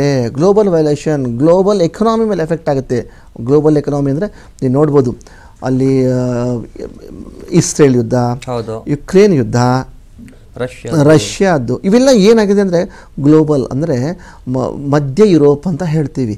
ಆ ಮಧ್ಯ ಯುರೋಪದಲ್ಲಿ ನಡೆದಿರುವಂಥದ್ದು ಏನಾಗುತ್ತೆ, ಉಲ್ಬಣಗೊಳ್ಳುತ್ತೆ. ಅಂದರೆ ಎಂಟೈರ್ ದೇಶದಲ್ಲಿ global concept, global war, global ಕಂಟ್ರಿಗಳ ಫೈಟು, ಗ್ಲೋಬಲ್ ಕಂಟ್ರಿಗಳ ಯುದ್ಧ, ಅದು ಯಾವ ಮಟ್ಟಿಗೆ ತಾರಕಕ್ಕೆ ಏರ್ಬಿಡುತ್ತೆ ಅಂದರೆ ತುಂಬ ವಿಪರೀತ ಮಟ್ಟಕ್ಕೆ ಹೋಗ್ಬಿಡುತ್ತೆ. ನೀನು ಮಿಸೈಲ್ಸ್ ಅನ್ಬೋದು, ಅಣುಬಾಂಬುಗಳದೊಂದು. ಯಾಕೆಂದರೆ ನಾನು ಇಲ್ಲಿ ಇನ್ನೊಂದು ಎಲ್ಲ ನನ್ನ ಪ್ರೇಕ್ಷಕರಿಗೆ ನಾನು ಇನ್ನೊಂದು ವಿಷಯ ಹೇಳೋಕ್ಕೆ ಇಷ್ಟಪಡ್ತೀನಿ. ಜಸ್ಟ್ ಇದನ್ನು ಈ ಕಾನ್ಸೆಪ್ಟ್ ಬ್ರೇಕ್ ಮಾಡಿ ನಾನು ಜಸ್ಟ್ 2022ಗೆ ಬರ್ತೀನಿ, 22-23ಗೆ ಬರ್ತೀನಿ. ಇದೇ ನಾನು 23 ಪ್ರಿಡಿಕ್ಷನ್ಸ್ ತೆಗೆದು ನೋಡಿದಾಗ ನಿಮ್ಮ ರಾಜವಾಹಿನಿಯಲ್ಲೇ ಕೊಟ್ಟಿರೋದು, ಅಲ್ಲಿ ಕ್ಲಿಯರಾಗಿ ಹೇಳಿದ್ದೀನಿ 23, 24, 25 ಇದು ಚೈನ್ ಇದೆ. 23 ಟ್ರಿಗ್ಗರ್ ಆದ ಎಷ್ಟೋ ಇವೆಂಟ್ಸ್ಗಳು 25ಗೆ ಎಂಡ್ ಆಗುತ್ತೆ. 24 ಶುರು ಆದ್ರೆ ಇವೆಂಟ್ 25ಗೆ ಎಂಡ್ ಆಗುತ್ತೆ. ಎಷ್ಟೋ ಇವೆಂಟ್ಸ್ಗಳಿಗೆ ಚೈನ್ ಇದೆ, ಲಿಂಕ್ ಇದೆ, ಇವಕ್ಕೆಲ್ಲ ಲಿಂಕ್ ಇದೆ ಅಂತ ಸಾರಿ ನಿಮ್ಮ ಚಾನಲ್ ಹೇಳಿದ್ದೀನಿ. ಇವಾಗ ಎಷ್ಟೋ ಇವೆಂಟ್ಗಳು 2025ರಲ್ಲಿ ನಡಿಬೇಕಾದದ್ದು ಈ ಹಿಂದೆನೇ ಟ್ರಿಗ್ಗರ್ ಆಗಿ ಹೋಗಿರುವಂಥದ್ದು. ಯಾಕಂದರೆ ನೀವು 23 ಪ್ರಿಡಿಕ್ಷನ್ಸ್ನ ತೆಗೆದು ನೋಡಿದಾಗ, 24 ಪ್ರಿಡಿಕ್ಷನ್ ತೆಗೆದು ನೋಡಿದಾಗ ಅದರಲ್ಲಿ ಕೆಲವೊಂದು ವಿಶಿಷ್ಟವಾದ ಹೇಳಿದರೆ ಅವಾಗ ಇಂಪ್ಲಿಮೆಂಟ್ ಆಗಿದೆ, ಇವಾಗ ಟ್ರಿಗ್ಗರ್ ಆಗಿ ಹೊರಗೆ ಬರುತ್ತೆ. ಅಂದರೆ ನಾನು ಅವಾಗಲೇ ಕ್ಲಿಯರಾಗಿ ಡೇಟ್ ಕೂಡ ಹೇಳಿದೆ, ಈ ಟೈಮಲ್ಲಿ ಯುದ್ಧಗಳು ದೇಶ ಯುದ್ಧಗಳು ನಡೀತವೆ, ಆಕಾಶ ಮಾರ್ಗದಿಂದ ಬರುವಂತಹ ಬಾಂಬ್ಗಳು ಬಿದ್ದು ಸುಮಾರು ಕಷ್ಟಗಳು ಅನುಭವಿಸ್ತವೆ, ಪ್ಲೇನ್ ಕ್ರ್ಯಾಶ್ ಆಗುತ್ತೆ. ಇವೆಲ್ಲ ಸಂಗತಿಗಳನ್ನು ನಾನು ಅವಾಗ ಕ್ಲಿಯರಾಗಿ ಎಕ್ಸ್ಪ್ಲೇನ್ ಮಾಡಿದ್ದೆ. ಇದು ಕ್ಲೈಮ್ಯಾಕ್ಸ್ ಪಾರ್ಟ್. ಇದು ಕ್ಲೈಮ್ಯಾಕ್ಸ್ ಪಾರ್ಟ್. 2025 ಅನ್ನೋಂಥದ್ದು ಏನು 2 ವರ್ಷಗಳ ಹಿಂದೆ ಪೆಂಡಿಂಗ್ ಇತ್ತು, ನಡಿಬೇಕಾಗಿತ್ತು, ಅದರದೆಲ್ಲ ಕ್ಲೈಮ್ಯಾಕ್ಸ್ ಈವನ್ 25. ಇಲ್ಲೇನಾಗುತ್ತೆ, ಅಪ್ ಟು ಸೆಪ್ಟೆಂಬರ್ವರೆಗೂ ಇವ್ರು ಏನು ಮಾಡಬಾರ್ದೆಲ್ಲ ಹೊಲಸು ಮಾಡ್ಬಿಡ್ತಾರೆ. ಎಂಥದ್ದೆಲ್ಲ ಏನು ಮಾಡ್ಬೇಕು, ಕಿತಾಡೆ ಸೆಪ್ಟೆಂಬರ್ ನಂತರ ಏನಾಗ್ಬಿಡುತ್ತೆ, ಎಲ್ಲರೂ ಒಂದು ಒಪ್ಪಂದಕ್ಕೆ ಬಂದು ಸ್ಟೇಬಲ್ ಆಗಿ ಒಂದೊಂದು ಅಂತ್ಯಕ್ಕೆ ಬಂದು ಯುಗ ಅಂತ್ಯ ಆಗೋದು. ಅಂದರೆ ಈ ವರ್ಷ ಅಂತ್ಯ ಆಗೋದು ಶಾಂತತೆಯಿಂದ, ಶುರುವಾಗೋದು ಗಲಭೆಯಿಂದ, ಅಂತ್ಯ ಆಗೋದು ಶಾಂತತೆಯಲ್ಲಿ. ಅಂದರೆ ಏನು ಇವಾಗ ಹೆಂಗಾಗುತ್ತೆ ಅಂದರೆ, ಒಂದು ಯಾವುದೋ ಒಂದು ಲಾವಾರಸ ಭೂಮಿಯಲ್ಲಿ ಏನಾಗುತ್ತೆ, ಕುದ್ದು ಎಕ್ಸ್ಪ್ಲೋರ್ ಹೊರಗೆ ಬಂದ ನಂತರ ಅದು ಎಕ್ಸ್ಪ್ಲೋರ್ ಹೊರಗೆ ಬರೋದಾಗ ಏನು ತುಂಬಾ ಒಂದು ಶಾಖ, ತುಂಬಾ ಒಂದು ಎನ್ವೈರ್ಮೆಂಟಿಗೆ ಏನಾಗುತ್ತೆ ಒಂದು ಎಫೆಕ್ಟ್ ಆಗುತ್ತೆ. ಹರಿದು ಹೋದ ನಂತರ ಏನಾಗುತ್ತೆ, ಸ್ಮೂತಾಗಿ ಹೋಗ್ಬಿಡುತ್ತೆ, ಅದು ಯಾವುದೇ ಥರ ಎಫೆಕ್ಟ್ ಆಗಲ್ಲ. ಹಾಗೇನೆ ಇವೆಲ್ಲದರ ಟ್ರೆಂಡ್ರದ್ದು ಒಂದು ಬರುವಂಥದ್ದು ಏನಂತಂದರೆ ಈ ಒಂದು ಮಿಡ್ ಪಾರ್ಟು. ಈ ಮಿಡ್ ಪಾರ್ಟಲ್ಲಿ ಈ ವೈಲೇಷನ್ ಎಲ್ಲ ಆಗಿ ತುಂಬ ಮಟ್ಟಿಗೆ ಒಂದು ಕಿತ್ತಾಟ ಎಲ್ಲ ಆಗಿ ಗ್ಲೋಬಲ್ ವಾರ್ಗಳಂತ ಹೇಳ್ಬೋದು, ಪೊಲಿಟಿಕಲ್ ಲೀಡರ್ ವೈಲೇಷನ್ ಅಂತ ಇವೆಲ್ಲ ಆಗಿ ಕೊನೆಯ ಹಂತದಲ್ಲಿ ಏನು ಬರುತ್ತೆ ಅಂದರೆ third part of the year ಏನು ಬರುತ್ತೆ, ಅದೆಲ್ಲ ಒಂದೆಲ್ಲ ಒಪ್ಪಂದ ಮಾಡಿಕೊಂಡು ಕಾಂಪ್ರಮೈಸ್ ಮಾಡಿಕೊಂಡು ಶಾಂತತೆಯಿಂದ ಎಂಡ್ ಆಗುತ್ತೆ. ಇದು ಇಷ್ಟು ಈ ವರ್ಷ ಚಿತ್ರಣ. ಆದರೆ ಏನಾಗುತ್ತೆ, ನಾವು ಈ ವರ್ಷದಲ್ಲಿ ಎಷ್ಟು ವೈಲೇಷನ್ ಕೊಡುತ್ತೋ, ಎಷ್ಟು ಒಂದು ಶೇಕ್ ಆಗುತ್ತೆ. ಫಾರ್ ಎಕ್ಸಾಂಪಲ್ಲು ನಾವು ಸಮುದ್ರ ಹೇಗೆ ಬಂತು ಒಂದು ಅಮೃತ ಬಿಂದು ಅಂದರೆ, ಸಮುದ್ರ ಮಂಥನ ಮಾಡೋದು, ಘರ್ಷಣೆ ಆಯಿತು. ಘರ್ಷಣೆ ಆದಾಗ ಬಂದಂಥದ್ದೇ ಒಂದರಲ್ಲಿ ಬಂದಂಥದ್ದೇ ನಮಗೆ ಅಮೃತ ಬಿಂದು. ಹಾಗೆ ಇದು ಘರ್ಷಣೆ ಪೀರಿಯಡು. ಈ ಘರ್ಷಣೆ ಪೀರಿಯಡ್ ಅಂತ ಉತ್ಪತ್ತಿ ಆಗ್ತಾ ಇರೋದೇ ಟೆಕ್ನಾಲಜಿ, ವಿಪರೀತ ಮಟ್ಟ ಟೆಕ್ನಾಲಜಿ ಬಂದ್ಬಿಡುತ್ತೆ. ಇದರಲ್ಲಿ 2 ಗ್ಲೋಬಲ್ ಪಾರ್ಟಿ, ನಾನು ಹೇಳಿದ್ದು ನಕಾರಾತ್ಮಕ ವೈರೇಷನು ಇದೆಲ್ಲ ಹೇಳಿದೆ. ಪಾಸಿಟಿವ್ ಪಾಯಿಂಟ್ ನಾನು ನೋಡಿದಾಗ ಇಲ್ಲೇನಾಗುತ್ತೆ, ಟೆಕ್ನಾಲಜಿಕಲಿ ತುಂಬ ಎವಾಲ್ವ್ ಆಗಿಬಿಡುತ್ತೆ. ಜಗತ್ತೇ ಕೇಳು ಕಂಡರಿಯೋದು ಟೆಕ್ನಾಲಜಿ ಇಲ್ಲಿ ಎಮರ್ಜ್ ಆಗಿಬಿಡುತ್ತೆ. ಈ ಹಿಂದೆ DD9 ಬಂದಾಗ, ಅಂದರೆ ದೂರದರ್ಶನ ಬಂದಾಗ ಒಂದು ಇಂಡಿಯಾದಲ್ಲಿ ಹೊಸ ಸಂಚಲನ ಸೃಷ್ಟಿ ಆಯಿತು. ಅದಲ್ಲದೆ ನಮ್ಮ ಒಂದು ಭಾರತದಲ್ಲಿ ಒಂದು ನಮ್ಮದೇ ಆದಂಥ IT ಕಂಪ್ನಿಗಳಾಗ್ಬೋದು, ವಿಪ್ರೋ, ಇನ್ಫೋಸಿಸ್, TCS ಇವೆಲ್ಲ ಇನ್ಬಿಲ್ಟ್ ಆದಾಗ ಇಂಡಿಯನ್ ಎಕಾನಮಿ ಬೂಸ್ಟಪ್ ಆಗೋಯ್ತು. ಅಂದರೆ ಇಂಡಿಯನ್ ಎಕಾನಮಿಗೆ ಒಂದು ಶೇಪ್ ಬಂತು. ಅಂತಹ IT technology, web based technology, internet based technology ಅಥವಾ AI ಟೆಕ್ನಾಲಜಿ ಕೂಡ ಹೇಳ್ಬೋದು. ಈ AI ಟೆಕ್ನಾಲಜಿ ಕೂಡ 2019 ಒಂದು ಪಾರ್ಟು. ಅಲ್ಲಿಂದನೇ ಶುರುವಾಗಿದೆ AI ಟೆಕ್ನಾಲಜಿ. ಇನ್ನು ಮುಂದೆ ಬರುವಂಥ ಯುಗದಲ್ಲಿ ಏನಾಗುತ್ತೆ, ಈ AI ಟೆಕ್ನಾಲಜಿ ಬರ್ತಾ ಸ್ಟ್ರಾಂಗ್ ಆಗ್ತಾ ಹೋಗುತ್ತೆ. ಎಲ್ಲ ಟೆಕ್ನಾಲಜಿಕಲ್ ಯುಗ. ಒಂದು UI ಅಂತ ಮೂವಿ ಬಂದಿದೆ ನೋಡಿದ, ಅದನ್ನು ಟೆಕ್ನಾಲಜಿಕಲ್ ತೋರಿಸ್ಕೊಂಡು ಹೋಗ್ತಾ ಇರ್ತಾರೆ. ಸೊ ಇನ್ನು ಬರುವಂಥದ್ದು ಕೂಡ ಟೆಕ್ನಾಲಜಿ. ಮಕ್ಕಳು ಹುಡ್ತಾದ್ರೆ ಟೆಕ್ನಾಲಜಿ ಬಂದ್ಬಿಡ್ತಾವ್ರಿಗೆ. ಖಂಡಿತ ಆ ಥರವಾದಂತಹ ವಾತಾವರಣ, ಅದು ಟೆಕ್ನಾಲಜಿಕಲ್ ಪೀರಿಯಡ್ ಅಂತ ನಾವು ಇದನ್ನು ಹೇಳ್ಬೋದು. ಟೆಕ್ನಾಲಜಿ ಅಂತ ಮೈಂಡಲ್ಲಿ ಇಟ್ಕೊಂಡೇ ಬರ್ತಾಗುತ್ತೆ. ಮಕ್ಕಳು ಹುಡ್ತಾರೆ ಅನ್ನೋ ಮಾತನ್ನ ತಾವು ಹೇಳ್ತಾ ಇದ್ರಿ, ಅಂಥ ಟೈಮ್ ಬರುತ್ತೆ ಅನ್ನೋಂಥ ಹೇಳ್ತಾ ಇದ್ರಿ. ಇನ್ನು ಮುಂಬರುವ ಈ ಒಂದು 2025 ವರ್ಷದಲ್ಲಿ ಇನ್ನು ಏನೆಲ್ಲ ಆಗ್ಬೋದು, ಈ ಒಂದು ಪ್ರವಾಹಕ್ಕೆ ಸಂಬಂಧಪಟ್ಟಂಥದ್ದಾಗಿರಬಹುದು, ರೋಗ ರುಜಿನಗಳಿಗೆ ಸಂಬಂಧಪಟ್ಟಂಥದ್ದಾಗಿರ್ಬೋದು, 2024ರಲ್ಲಿ ನಡೆದಂತಹ ದುರ್ಘಟನೆಗಳು ಮತ್ತೇನಾದರೂ ಅದೇ ರೀತಿಯಾಗಿರೋಂಥದ್ದು ಮರುಕಳಿಸುತ್ತಾ ಈ ಒಂದು 2025 ಅನ್ನೋಂಥದ್ರ ಬಗ್ಗೆ ಕೂಡ ತಮ್ಮಿಂದ ತಿಳ್ಕೊತೀನಿ. ಅದಕ್ಕಿಂತ ಮುಂಚೆ ಈ ಒಂದು ರಾಶಿಗಳ ಬಗ್ಗೆ ಮಾತಾಡ್ಬಿಡೋಣ. ಈ ಒಂದು ರಾಶಿಗಳ ಒಂದು ಫಲಾನುಫಲ ಯಾವ ರೀತಿ ಇರುತ್ತೆ ಅಂತೇಳಿ, ಇವತ್ತು ಕಟಕ ರಾಶಿ ಅಂತ ಬಂದರೆ ಈ ಒಂದು ಕಟಕ ರಾಶಿಯ ಈ ಒಂದು 2025ರ ಫಲಾನುಫಲಗಳು ಯಾವ ರೀತಿ ಇರುತ್ತೆ ಅಂತ ಹೇಳಿ. ಸರ್, ಈ ಕರ್ಕಾಟಕ ರಾಶಿಗೆ ಇವಾಗ ಏನಿದೆ ಅಂದರೆ ಮಧ್ಯಮ ಫಲ ಅಂತ ನಾನು ಹೇಳ್ಬೋದು. ಇವಾಗ ಏನಾಗಿದೆ, ಇವರು ಡಯಾದಿಂದ ಮುಕ್ತಿ ಅಂದರೆ ಶನಿಯ ಕೆಟ್ಟ ದೃಷ್ಟಿಯಿಂದ ಇವರು ಹೊರಗಡೆ ಬರ್ತಾ ಇದ್ದಾರೆ. 29th ಇವ್ರಿಗೆ ಟೈಮು ಸರಿ ಇಲ್ಲ. 29th ಮಾರ್ಚ್ವರೆಗೂ ಇವ್ರ ಟೈಮು ಸರಿ ಇಲ್ಲ. ಇವರು ಹೆಲ್ತ್ ಅದು ಕಾನ್ಸೆಪ್ಟ್ ತೊಗೊಂಡಾಗ ಇವ್ರ ಹೆಲ್ತಲ್ಲಿ ಏರುಪೇರುಗಳು, ಹಳೆಯ ರೋಗ ರುಜಿನಗಳು ಮತ್ತೆ ಸ್ಟ್ರಾಂಗ್ ಆಗುವ ಸಾಧ್ಯತೆಗಳು, ಅಥವಾ ಮಾರ್ಚ್ವರೆಗೂ ಮತ್ತು ಹಳೆಯ ರೋಗಗಳು, ಹೊಸ ರೋಗ ಉಲ್ಬಣವಾಗುವಂಥದ್ದು ಇವೆಲ್ಲವೂ ಕೂಡ ಮಾರ್ಚ್ ಅಂತ್ಯದವರೆಗೂ ಕಾಣಿಸುತ್ತೆ. ಮಾರ್ಚ್ ಆದ ನಂತರ ಏನಾಗುತ್ತೆ, ಇವೆಲ್ಲ ಹೊಸ ಹಳೆಯ ಒಂದು ರೋಗ ರುಜಿನಗಳಿಗೆ ಮದ್ದು ಸಿಕ್ಕು ಒಂದು ಗುಣಮುಖ ಕಂಡು ಒಂದು ಸ್ಟೇಬಲ್ ಲೈಫ್ ಹೋಗುವಂಥದ್ದು ಇವರು ಹೆಲ್ತಲ್ಲಾಗುತ್ತೆ. ಆದರೆ ಇವರು ವಿಶೇಷವಾಗಿ ಏನಾಗುತ್ತೆ ಅಂದರೆ ಒಂದು ಊಟದ ವ್ಯವಸ್ಥೆ ಕಡೆ ತುಂಬಾ ಕಾನ್ಸಂಟ್ರೇಟ್ ಮಾಡಬೇಕು. ಇವ್ರಿಗೆ ಏನಾಗುತ್ತೆ, ಜಠರ ಸಂಬಂಧ ಆದಂತಹ ಒಂದು ರೋಗ ಅಂದರೆ ಅವ್ರಿಗೇನು ಊಟ ಮಾಡಿದ ತಕ್ಷಣ ಡೈರೆಕ್ಟ್ ಜೀರ್ಣನೇ ಆಗಲ್ಲ, ಸುಮ್ಮನೆ ಆ ಥರ ಜಠರಕ್ಕೆ ಸಂಬಂಧಪಟ್ಟಂಥ ರೋಗ ಅಂದರೆ ಲೀವರ್ಗೆ ಸಂಬಂಧಪಟ್ಟಂಥ ರೋಗಗಳು ಉಲ್ಬಣವಾಗಿರುವಂಥದ್ದು ಅವೆಲ್ಲವೂ ಕೂಡ ಇದು ಕಾಣ್ತಾ ಇದೆ. ಇನ್ನು ಬಂದು ಧನ ಸಂಪತ್ತು ಅಂತ ಬಂದಾಗ ಗುಡ್ ಅಂತ ಹೇಳ್ಬೋದು, ನಾನು ಮಧ್ಯಮ ಅಂತ ಹೇಳ್ಬೋದು. ಅದು ಏನಾಗುತ್ತೆ, ಇವರಿಗೆ ಮಾರ್ಚ್ ಅಂತ್ಯದವರೆಗೂ ಒಂದು ಏಳೋ ಬೀಳೋ ಅಂತ ಎಫೆಕ್ಟ್ ಇದ್ದು, ಮಾರ್ಚ್ ಅಂತ್ಯದ ಏಪ್ರಿಲ್ ನಂತರ ಇವರು ಹೊಸ ಒಂದು ಅಪಾರ್ಚುನಿಟಿಗಳು, ಉದ್ಯೋಗದಲ್ಲಿ ಹೊಸ ಅಪಾರ್ಚುನಿಟಿಗಳು ಮತ್ತು ವಿದೇಶ ಪ್ರಯಾಣ ಯೋಗಗಳು ಇವೆಲ್ಲವೂ ಕೂಡ ಇವರಿಗೆ ಸಿಗುವಂಥದ್ದು. ಧನ ಹೇಗೆಂದರೆ ಧನ ಸಂಪತ್ತು ಇವಾಗೂ ಶೇಖರಣೆ ಮಾಡೋಕ್ಕಾಗಲಿಲ್ಲ, ಇವಾಗ ಈ ಹೋದ ವರ್ಷ ಶೇಖರಣೆ ಮಾಡೋಕ್ಕಾಗಲಿಲ್ಲ, ಮುಂದಿನ ವರ್ಷ ಶೇಖರಣೆ ಮಾಡಲ್ಲ. ಹೋದ ವರ್ಷಗಳು ಈ 2024 ಏನಾಯಿತು, ಅನಾವಶ್ಯಕವಾಗಿ ಬೇಡದ ಕಡೆ ಎಲ್ಲ ದುಡ್ಡು ಹಾಕ್ತಾನೆ ಹೋದರು.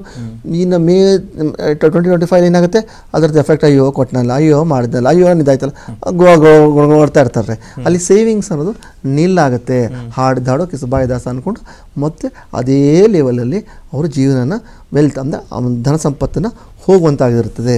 ಇದು ಏನಾಗುತ್ತೆ, ವಿಶೇಷವಾಗಿ ಒಂದು ಅಕ್ಟೋಬರ್ ಲಾಸ್ಟ್ ಒಂದು 4 months 3.5 months ಇವ್ರಿಗೆ ಏನಾಗುತ್ತೆ, ತುಂಬಾ ಡ್ರೀಮ್ ಪೀರಿಯಡ್ ಇರುತ್ತೆ. ಅಂದರೆ ಎಷ್ಟು ಬ್ಯಾಕ್ಲಾಗ್ಸ್ ಇದೆಯಲ್ಲ ಅವೆಲ್ಲ ಬ್ಯಾಕ್ಲಾಗ್ಸ್ಗಳು ರಿಕವರ್ ಆಗಿ ಒಂದು ಸ್ಟೇಬಲ್ ಲೈಫ್ ಬರುತ್ತೆ, ಒಂದು ಸ್ಟೇಬಲ್ ಆಗುವಂತಹ ಸಾಧ್ಯತೆಗಳು ಇವ್ರಿಗಿದೆ.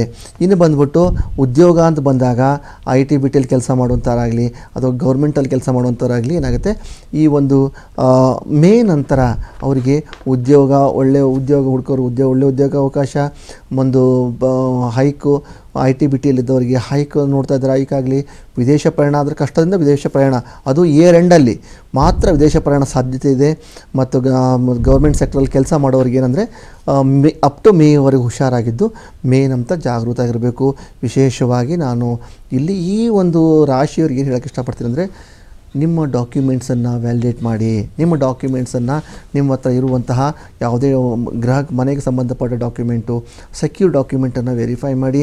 ಆ ಡೇಟ್ ಎಕ್ಸ್ಪೈರ್ ಆಗಿದ್ದರೆ ಎಕ್ಸ್ಪೈರ್ ತಿದ್ದುಕೊಳ್ಳಿ ಮತ್ತು ಅದಕ್ಕೆ ತಕ್ಕಂತಹ ಡಾಕ್ಯುಮೆಂಟೇಷನ್ ಸೇಫಾಗಿ ಭದ್ರಾಗಿಟ್ಕೊಳ್ಳಿ. ಡಾಕ್ಯುಮೆಂಟ್ ರಿಲೇಟೆಡ್ ಇಶ್ಯೂಸ್ ಅಂತ ನನಗೆ ತೋರಿಸ್ತಾ ಇದೆ. ಇದಾದ ನಂತರ ನಿಮಗೆ ಸಂಬಂಧಗಳು ರಿಲೇಷನ್ಶಿಪ್ಪಲ್ಲಿ ಹೇಗಿರುತ್ತೆ, ಈಗ ಇವ್ರಿಗೆ ಏನಾಗಿದೆ ಅಂದರೆ ಕಳೆದ 1.5 ವರ್ಷದ ಏಳೋ ಬೀಳೋ ಅಂತ ಆಗಿದೆ. ಸಂಬಂಧಗಳಲ್ಲೆಲ್ಲ ಬಿರುಕು ಕಂಡು, ಸಂಬಂಧಗಳಲ್ಲಿ ಫೇಲ್ಯೂರ್ ಕಂಡು, ಲವ್ ಲೈಫಲ್ಲೇ ಫೇಲ್ಯೂರ್ ಕಂಡು ಇವರಿಗೆಲ್ಲರಿಗೂ ಕೂಡ ಈ ಒಂದು ಸಮಸ್ಯೆ ಅನ್ನೋದು ಉಲ್ಬಣವಾಗಿರುತ್ತೆ ಇವರಿಗೆ.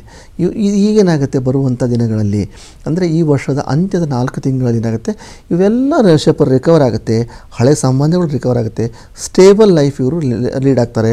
ಸಂತಾನ ಬಯಸೋರಿಗೆ ಕೊನೆಯ ಲಾಸ್ಟ್ 4 monthsಲ್ಲಿ ತುಂಬ ಒಳ್ಳೆ ಪೀರಿಯಡ್ ಇದೆ.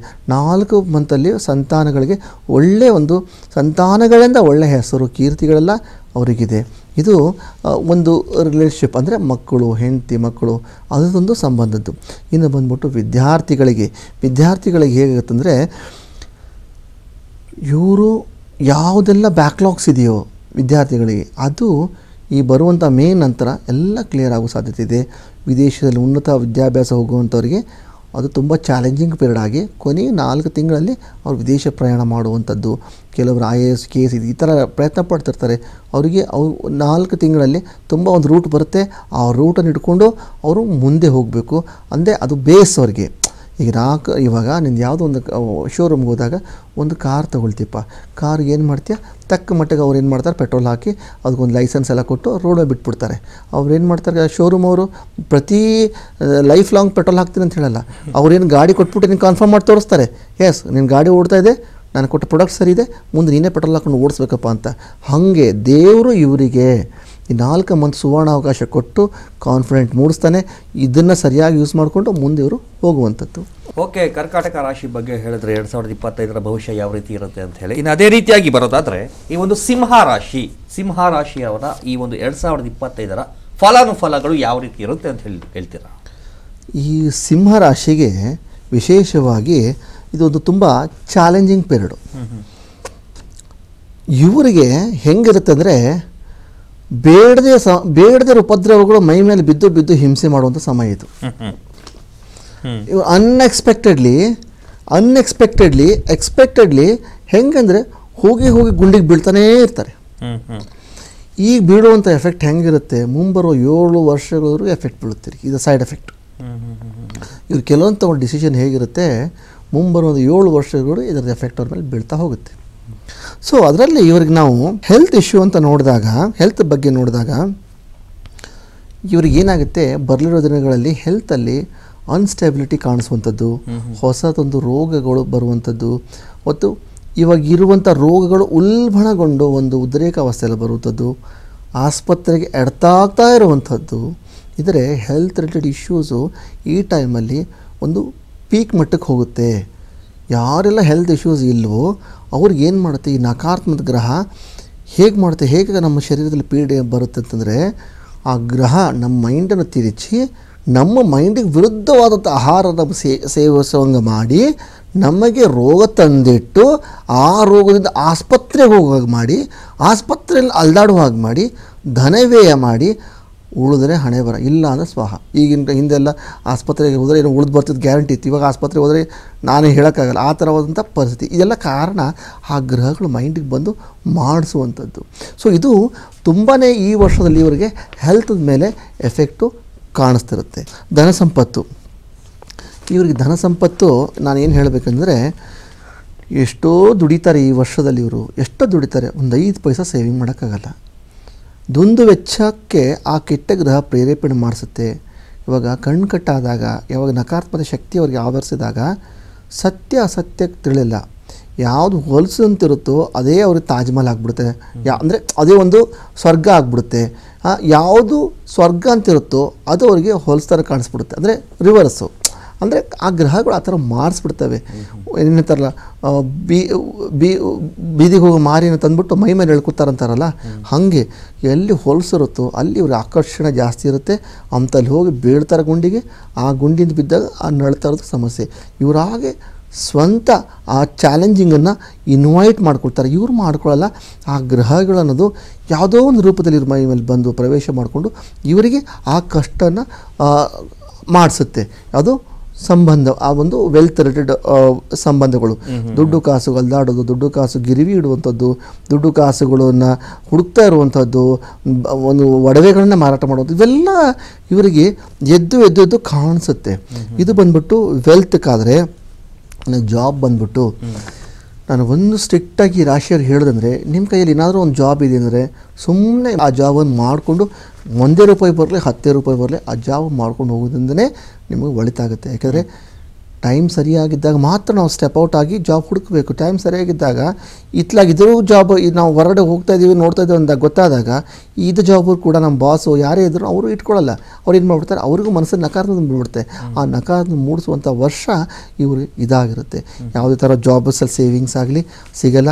IT ಅಲ್ಲಿ ಇರುವಂಥ ಜನಗಳಿಗೆ ನಾನು ಸ್ಟ್ರಿಕ್ಟಾಗಿ ರಾಶಿಯವ್ರು ಹೇಳೋದೇನೆಂದರೆ, ಯಾವುದೇ ಕಾರಣಕ್ಕೂ ನಿಮ್ಮ ಬಾಸ್ ಒಟ್ಟಿಗಾಗಲಿ ಮ್ಯಾನೇಜ್ಮೆಂಟ್ ಆಗಲಿ ತಕರಾರು ಮಾಡ್ಕೊಳ್ಳೋದೇ ನೆಟ್ಟಿಗೆ ನಿಮ್ಮ ಕೆಲಸ ಮಾಡ್ಕೊಂಡು ಈ ವರ್ಷನ ನಂದಲ್ಲ ಅಂತ ಅಂದ್ಕೊಂಡು ಸುಮ್ಮನೆ ಭಯ ಮುಚ್ಕೊಂಡು ಕೆಲಸ ಮಾಡಿದರೆ ಮುಂದೆ ಬರೋ ದಿನಗಳಲ್ಲಿ ನಿಮಗೆ ಆಟೋಮೆಟಿಕ್ಕಾಗಿ ಏಳಿಗೆ ಆಗ್ತಾ ಹೋಗುತ್ತೆ.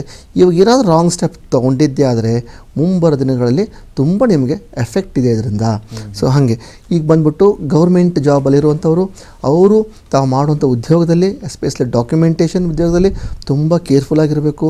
ಯಾವುದೇ ಹಣದ ಲೇವಾದೇವಿ ವಿಷಯ ಕೇರ್ಫುಲ್ಲಾಗಿರಬೇಕು. ಯಾಕೆಂದರೆ ಈ ರಾಶಿ ಮೇಲೆ ಸ್ಕ್ಯಾಮ್ಸು, ತುಂಬಾ ಎದ್ದು ಕಾಣಿಸ್ತಾ ಇದೆ. ಯಾಕೆಂದರೆ ಸಿಂಹರಾಶಿ ಅದು ರಾಜಕೀಯಕ್ಕೂ ಸಂಬಂಧಪಡುತ್ತೆ, ಗೌರ್ಮೆಂಟಕ್ಕೂ ಸಂಬಂಧಪಡುತ್ತೆ. ಸ್ಕ್ಯಾಮ್ಸ್ ಅನ್ನೋದು ಎದ್ದು ಕಾಣಿಸ್ತಾ ಇರುತ್ತೆ ಈ ಒಂದು ಜಾತಕಕ್ಕೆ. ಅದಕ್ಕಿಂತ ಗೌರ್ಮೆಂಟ್ ಸಂಬಂಧಪಟ್ಟವ್ರಂಥವ್ರು ಸ್ವಲ್ಪ ಹುಷಾರಾಗಿರಬೇಕು. ಇನ್ನು ಬಂದ್ಬಿಟ್ಟು ಸಂಬಂಧಗಳು. ಈ ಸಂಬಂಧಗಳಲ್ಲಿ ಏನಾಗುತ್ತೆ, ಇವರಿಗೆ ವಿಶೇಷವಾಗಿ ಸಂತಾನಗಳಿಂದನೇ ಸಮಸ್ಯೆಗಳು ಶುರುವಾಗುವಂಥದ್ದು ಟೈಮ್ ಇದೆ. ಇವಾಗ ಯಾವುದಾದ್ರೂ ಡೈವರ್ಸ್ ಕೇಸ್ ಇತ್ತು, ಯಾವುದಾದ್ರೂ ಜಗಳ ಆಗಿತ್ತು, ಮ್ಯಾರಿಟಲ್ ಲೈಫ್ ಸ್ಪಿಟ್ ಆಗಿತ್ತು ಅಂದರೆ ಈ ಬರಲಿನ ದಿನಗಳಲ್ಲಿ ಏನಾಗ್ತದೆ, ಅದು ಒಂಥರ ತಾರಕಕ್ಕೆ ಉಲ್ಬಣಕ್ಕೆ ಹೋಗೋ ಸಾಧ್ಯತೆ ಇದೆ. ಅದಕ್ಕೆ ಯಾರು ಸಿಂಹರಾಶಿ ಇರ್ತೀರೋ, ನಿಮ್ಮ ಪಾರ್ಟ್ನರ್ ನಿಮ್ಗೆ ಏನಾದರೂ ಅಂದ್ರೂ ಕೂಡ ಸುಮ್ಮನಾಗಿರಬೇಕು. ನೀವು ಎಷ್ಟು ಮೌನವಾಗಿರ್ತೀರೋ ಅಷ್ಟು ನಿಮ್ಮ ಫ್ಯೂಚರ್ ಲೈಫ್ ಚೆನ್ನಾಗಿರುತ್ತೆ. ನೀವು ಎಷ್ಟು ಉದ್ರೇಕ ಹೋಗ್ತಿರೋ ಪರ್ಸ್ನಲ್ ಲೈಫು ಪ್ರೊಫೆಷ್ನಲ್ ಲೈಫು ಅಷ್ಟೇ ಸ್ವಾಹ. ನೀವು ಎಷ್ಟು ಮೌನ ಇರ್ತೀರೋ ಅಷ್ಟು ನಿಮಗೆ ಸಕ್ಸಸ್ಸು, ಅಂದರೆ ತಾಳ್ಮೆ. ಯಾವುದೋ ಹೊಸದೇನು ಮಾಡೋಕ್ಕೆ ಹೋಗಬಾರ್ದು, ಹೊಸದಂತ ಹೋಗಿ ಕೈ ಸುಟ್ಕೊಳ್ಬಾರ್ದು, ಇದನ್ನೇ ಉಳಿಸ್ಕೊಂಡು ಹೋಗುವಂಥದ್ದು ಇರಬೇಕು. ಇದು ಬಂದ್ಬಿಟ್ಟು ಇವ್ರ ರಿಲೇಷನ್ಶಿಪ್. ಇನ್ನು ಬಂದ್ಬಿಟ್ಟು ವಿದ್ಯಾರ್ಥಿಗಳ ಎಜುಕೇಷನ್ ಹೇಗಿರುತ್ತೆ ಅಂತಂದರೆ, ಇವ್ರು ಏನಾಗುತ್ತೆ ಅಂದರೆ ಮೆಂಟಲ್ ಡಿಸ್ಟರ್ಬೆನ್ಸೇ ಜಾಸ್ತಿ ಆಗಿಬಿಡುತ್ತೆ. ಮೆಂಟಲ್ ಡಿಸ್ಟರ್ಬೆನ್ಸ್ ಜಾಸ್ತಿಯಾಗಿ ಇವರಿಗೆ ವಿದ್ಯಾಭ್ಯಾಸದಲ್ಲಿ ಏನಾಗುತ್ತೆ, ತಕ್ಕ ಮಟ್ಟಿಗೆ ಒಂದು ಯಶಸ್ಸು ಸಿಗದೇನೆ ಒಂದು ಹಿನ್ನಡೆ ಆಗೋ ಸಾಧ್ಯತೆಗಳು ಇರ್ತವೆ. ಕಾರಣ ಇವರಿಗೆ ಮೆಂಟಲ್ ಒಂದು ಸ್ಟ್ರೆಸ್ಸು, ಮೆಂಟಲ್ ಡಿಸ್ಟರ್ಬೆನ್ಸು ಕಾರಣ ಇದೆಲ್ಲ factor. Family issues, marital related issues, ಸಂತಾನ ರಿಲೇಟೆಡ್ ಇಶ್ಯೂಸು, ಇವೆಲ್ಲ ಇಶ್ಯೂಸ್ ಏನು ಮಾಡ್ತದೆ, ಯಾವುದೇ ರೀತಿಯ ಫ್ಯಾಮಿಲಿ ಡಿಸ್ಟರ್ಬೆನ್ಸಿಂದ ಇವು ವಿದ್ಯಾರ್ಥಿಗಳಿಗೆ ಎಫೆಕ್ಟ್ ಆಗುತ್ತೆ. ಉದ್ದೇಶಕ್ಕೆ ಏನು ಹೋಗ್ತೀನಿ ಅಂತ ಪಡುವಂಥವ್ರಿಗೆ ಇದು ಒಳ್ಳೆಯ ಸಮಯ ಅಲ್ಲ.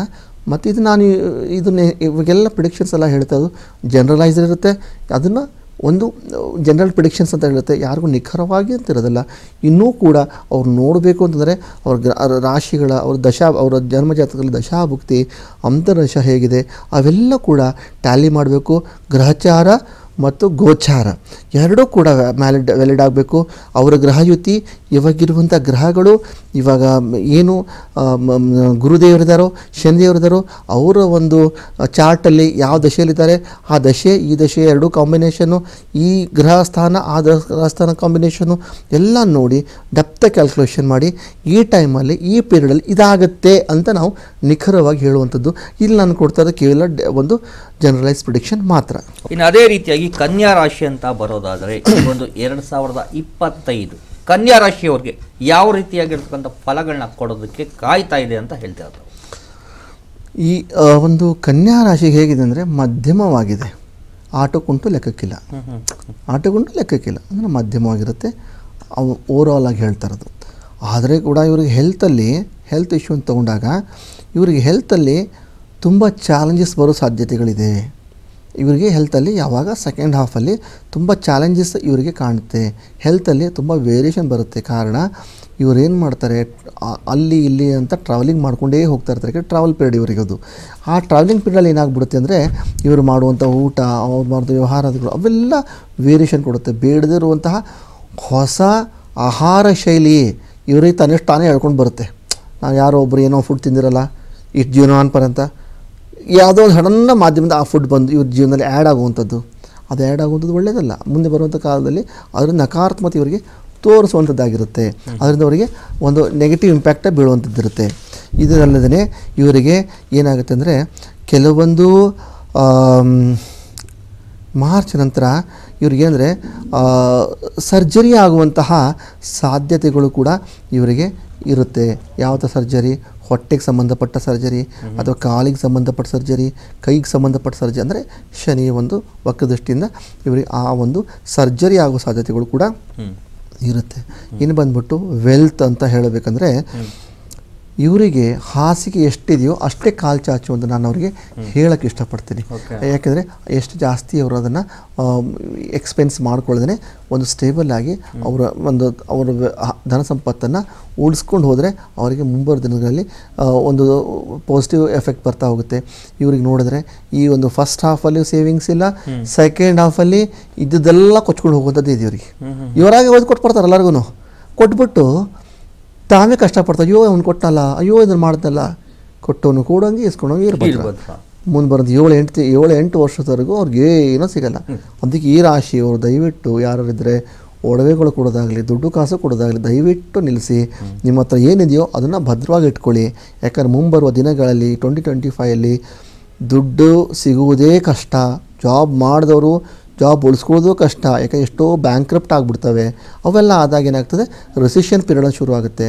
ಆವಾಗ ಅದಕ್ಕೆ ಇವಾಗ ಏನು ಜಾಬ್ ಇದೆಯೋ ಅದನ್ನು ಜಾಬನ್ನು ಉಳಿಸ್ಕೊಂಡು ಹೋಗೋಕ್ಕೆ ಪ್ರಯತ್ನ ಪಡಿ. ಹಿಂದೆ ಬಂದ್ಬಿಟ್ಟು ರಿಲೇಷನ್ಶಿಪ್, ಈ ರಿಲೇಷನ್ಶಿಪ್ ಅನ್ನೋದು ಏನಾಗುತ್ತೆ, ಇವರಿಗೆ ಸಂತಾನ ಭಾಗ್ಯ ಅಂತ ಏನು ಹೋಗ್ತಾ ಇದ್ದಾರಲ್ಲ, ಸಂತಾನ ಭಾಗ್ಯದಿಂದ ಸಂತಾನ ಭಾಗ್ಯವಾಗುವಂಥದ್ದು ಅಥವಾ ಮದುವೆ ಆಗದವ್ರಿಗೆ ಮದುವೆ ಆಗುವಂಥದ್ದು, ಬಟ್ ಆ ಮದುವೆಯಿಂದ ದುರಂತನೇ ಆಗುತ್ತೆ ವಿನಃ ಸುಖಾಂತಿ ಆಗಲ್ಲ. ಸೊ ಹಾಗೆ ಸಂತಾನಗಳಾಗುತ್ತೆ, ಆ ಸಂತಾನಗಳಿಂದ ಮುಂದೆ ಅವರಿಗೆ ನಕಾರಾತ್ಮಕತೆ ಇರುವಂಥದ್ದು. ಸೊ ಹೀಗೆ ಸಂತಾನಗಳಿಂದ. ಇನ್ನು ಬಂದ್ಬಿಟ್ಟು ಎಜುಕೇಷನ್, ವಿದ್ಯಾರ್ಥಿಗಳಿಗೆ ಎಜುಕೇಷನ್ ಏನಂದರೆ ವಿದ್ಯಾಭ್ಯಾಸ ಸಾಧನೆ ಮಾಡಬೇಕು ಅಂದರೆ ಇವರಿಗೆ ತುಂಬ ಒಂದು ಎಜುಕೇಷನಲ್ಲಿ ತುಂಬ ಒಂದು ಎಫರ್ಟ್ ಹಾಕಬೇಕು. ಅದು ಎಫರ್ಟಿಂದ ಬರುವಂಥದ್ದು. ಮತ್ತು ವಿದೇಶ ಪ್ರಯಾಣ ಮಾಡೋದಕ್ಕೆ ಯಾರು ಇಷ್ಟಪಡ್ತಿದ್ದಾರೋ ವಿದೇಶ ವಿದ್ಯಾಭ್ಯಾಸ ಅಂತ, ಅವ್ರಿಗೆ ತುಂಬ ಎಫರ್ಟಿಂದ ಆಸೆಗಳು ಕೈಗೂಡುವಂಥದ್ದು ಇವ್ರಿಗಾಗಿರುತ್ತೆ. ಇನ್ನು ಗುರುಗಳೇ, ಸಾಕಷ್ಟು ಮಾಹಿತಿ ಕೊಡ್ತಾ ಇದ್ರಿ, ರಾಶಿಗಳ ಬಗ್ಗೆ ಕೂಡ ಹೇಳ್ತಾ ಇದ್ರಿ. ಅದರ ಒಂದು ಮುಂದುವರೆದ ಭಾಗವಾಗಿ 2024ರಲ್ಲಿ ಇಡೀ ಜಗತ್ತೇ ದಕ್ಷಿಣ ಭಾರತದ ತಿರುಗಿ ನೋಡುವಂತಹ ಘಟನೆಗಳು ಎಷ್ಟೋ ನಡೀತವೆ ಅನ್ನೋಂಥ ಮಾತನ್ನ ತಾವು ಹೇಳ್ತಾ ಇದ್ರಿ. ಅದೇ ರೀತಿ ಎಷ್ಟೋ ಘಟನೆಗಳು ನಡೀತು. ಅದರ ಮುಂದುವರೆದ ಭಾಗವಾಗಿ 2025ರಲ್ಲೂ ಕೂಡ ನಡೆಯುತ್ತಾ, ಟು ಬಿ ಕಂಟಿನ್ಯೂಡ್ ಅದು ಅಂತೇಳಿ. ಹೌದು ವೇಣು, ಯಾಕೆಂದರೆ ಇದು ಖಂಡಿತವಾಗಿಯೂ ಸೀರೀಸ್ ಅಂತ ಹೇಳಿಬಿಟ್ಟಿದ್ದಾನೆ. 23, 24 ಎಂಡ್ ವಿತ್ 25. ಈ ಥರ 25 ವಿಶೇಷತೆ ಏನಿದೆ ಅಂತಂದರೆ, ನೀನು 20-25 ವರ್ಷದ ಜಾತಕ ಹಾಕಿದಾಗ ಅದು ಶುರುವಾಗೋದು, ಅದು ಏನು ಮಾಡುತ್ತೆ, ಗ್ರಹಣದ ಇನ್ಫ್ಲೂಯೆನ್ಸ್ ಸ್ಥಿತಿಯ ಇನ್ಕ್ಲೂಡ್ ಆಗಿರ್ತದೆ ಚಾರ್ಟ್. ಅಂದರೆ ಗ್ರಹಣ ಅಲ್ಲ, ಸಾರಿ, ಇದು ಅಮಾವಾಸ್ಯೆ. ಈಗ ಬರುವಂಥ ಅಮಾವಾಸ್ಯೆಯ ಒಂದು ತಿಥಿ, ಒಂದು ಎಫೆಕ್ಟ್ ಕೂಡ ಆ ಚಾರ್ಟಲ್ಲಿ ಇನ್ಕ್ಲೂಡ್ ಆಗಿರುತ್ತೆ. 2025 ಸ್ಟಾರ್ಟ್ಸ್ ವಿತ್ ಅಮಾವಾಸ್ಯ ತಿಥಿ ಎಫೆಕ್ಟ್ಸ್ ಅಂತ ನಾನು ಹೇಳ್ಬೋದು. ಅದು ಕೂಡ ಒಂದು ಆಸ್ಪೆಕ್ಟ್ ಇದೆ, ಸ್ಪೆಷಾಲಿಟಿ. ಯಾಕೆ 2025 ನಾವು ಸ್ಪೆಷಲ್ ಅಂತ ಹೇಳ್ಬೋದು ಅಂದರೆ ಅದು ಕೂಡ ಒಂದು ಕಾನ್ಸೆಪ್ಟು. ಇಲ್ಲೇನಾಗುತ್ತೆ, ವಿಶೇಷವಾಗಿ ಇದು ಶುರುವಾಗೋದು ಒಂದು ಅಮಾವಾಸ್ಯ ತಿಥಿಯ ಒಂದು ಎಫೆಕ್ಟಿಂದ ಇದು ಶುರು ಆಗ್ತಾ ಹೋಗುತ್ತೆ. ಅದಲ್ಲದೆ ವಿಶೇಷವಾಗಿ ನಾವು ನೋಡ್ಬೋದು, ಬೃಹಸ್ಪತಿ ಏನಾಗ್ತಾನೆ, ಗುರು ಏನಾಗ್ತಾನೆ, ಬೃಹಸ್ಪತಿ ದೊಡ್ಡ ಒಂದು ಆಕೃತಿಯುಳ್ಳಂಥ ಪ್ಲಾನೆಟ್ ಬೃಹಸ್ಪತಿ ಏನಾಗ್ತದೆ ಅಂದರೆ ಅತಿಚಾರಿ ಆಗಿಬಿಡ್ತಾನೆ. 2025ಇಂದ ಅತಿಚಾರಿ ಅಂದರೆ ಏನು ಅಂದರೆ ಅವನ ಮೂಮೆಂಟಲ್ಲಿ ಅದು ಫಾಸ್ಟೆಸ್ಟ್ ಗ್ರೋ ಆಗ್ತದೆ moving towards an sun in not in a regular motion, in an extraordinary motion starts moving toward and sun, that will called as ಗ್ರಹ ಅತಿಚಾರಿ ಅಂತ ನಾವು ಹೇಳ್ತೀವಿ. ಇದು ಟುವರ್ಡ್ಸ್ ಸನ್ ಕೂಡಿದಾಗ ಏನಾಗುತ್ತೆ, ಇದರಲ್ಲಿ ಹೀಟ್ನೆಸ್ ಕ್ರಿಯೇಟ್ ಆದಾಗ ಇದೇನು ಮಾಡುತ್ತೆ, ವೈಲೇಷನ್ ಒಂದು ಶೇಕ್ ಆಗೋಕ್ಕೆ ಶುರು ಮಾಡಿಬಿಡುತ್ತೆ. ಯಾವಾಗ ಒಂದು ದೊಡ್ಡ ಪ್ಲ್ಯಾನೆಟ್ ಶೇಕ್ ಆಗೋಕ್ಕೆ ಶುರು ಮಾಡಿದಾಗ ಅದೇನು ಮಾಡುತ್ತೆ, ಅದ್ರ ಬರುವಂಥ ಎಫೆಕ್ಟ್ ಕೂಡ ನಮ್ಮ ಭೂಮಿಗೆ, ನಮ್ಮ ಜನಗಳಿಗೂ ಕೂಡ ವೈಬ್ರೇಷನ್ ಕೊಡ್ತಾ ಇರುತ್ತೆ. ಹೀಗಾಗಿ 2025ರಲ್ಲಿ ಅಂದರೆ 25ರಲ್ಲಿ ಏನಾಗುತ್ತೆ, ಇವೆಲ್ಲ ಗ್ರಹಗಳ ಒಂದು ಕಾಂಬಿನೇಷನ್ ಮಾಡುತ್ತೆ. ಮುಂದೆ ಬರುವಂಥ ಲಾಂಗ್ ಟರ್ಮು, ಮುಂದೆ ಬರುವಂಥ ಲಾಂಗ್ ಪೀರಿಯಡ್ಗೆ ಇವೆಲ್ಲ ಏನು ಮಾಡುತ್ತೆ ಅಂದರೆ ನಿನಗೆ ಒಂದು ಬೇಸ್ ಅಂತ ಕ್ರಿಯೇಟ್ ಮಾಡಿಕೊಡುತ್ತೆ. ತಿಳಿತಾ, ಇದೊಂದು ಬೇಸು. ಇದರಲ್ಲಿ ಏನಾಗುತ್ತೆ, ನಿನಗೆ ಮುಂದೆ ಬರುವಂಥ ದಿನಗಳಲ್ಲಿ ಎಷ್ಟೋ ಒಂದು ರಾಜಕೀಯದಲ್ಲಿ ಏರುಪೇರು, ಎಷ್ಟೋ ಒಂದು ಪ್ರಾಕೃತಿಕಲ್ಲಿ ಏರುಪೇರು. ಇವಾಗ ಆಲ್ರೆಡಿ ಪ್ರಾಕೃತಿಕ ಏರುಪೇರು ಕಾಣ್ತಾ ಇದ್ದೀವಿ. ಈ ಹಿಂದಿರುವಂಥ ನಮ್ಮ ಎನ್ವೈರ್ಮೆಂಟು ಇವಾಗ ನೋಡಿದಾಗ ಚೇಂಜ್ ಆಗಿದೆ. ಎಷ್ಟೋ ಒಂದು ಚಳಿ ವಾತಾವರಣ, ಮಳೆ ವಾತಾವರಣ ಅವೆಲ್ಲ ಅಚಾನಕ್ ಬರುವಂಥದ್ದು ಆಗ್ತಾ ಇರೋದು, ಅವೆಲ್ಲ ಚೇಂಜ್ ಆಗಿದೆ. ಅಂದರೆ ಆ ಯುಗ ಪರ್ವತ ಅಂದರೆ ಒಂದು ಕ್ಲೈಮೇಟ್ ಚೇಂಜ್ ಆಗಿದೆ, ಎಂಡ್ ಆಫ್ ದ ಸೈಕಲ್ಲು. ಮುಂಬರುವ ದಿನಗಳೇನಾಗುತ್ತೆ, ಇದು ಒಂದು ಉದ್ರೇಕ ಮಟ್ಟಿಗೆ ಹೋಗಿ ಅಂದರೆ ಒಂದು ಎಕ್ಸ್ಟ್ರೀಮ್ ಬೇರೆ ಲೆವೆಲ್ಗೆ ಹೋಗ್ಬಿಡುತ್ತೆ. ಇದು ವೆದರ್ ಕೂಡ ಚೇಂಜ್ ಆಗುತ್ತೆ. ಮತ್ತು ಮುಂಬರುವ ದಿನಗಳಲ್ಲಿ ಬೃಹಸ್ಪತಿಯಿಂದ ಬರುವಂಥ ಫಲಗಳು ಕೂಡ ಚೇಂಜ್ ಆಗಿಬಿಡ್ತವೆ.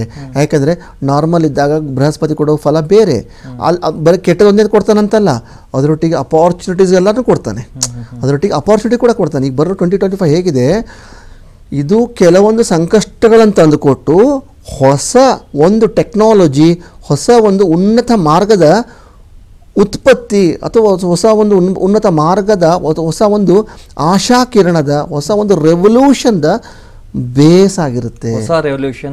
ಬೇಸ್ ಆಗಿರುತ್ತೆ. ಇದೆರಡೂ ಇದೆ.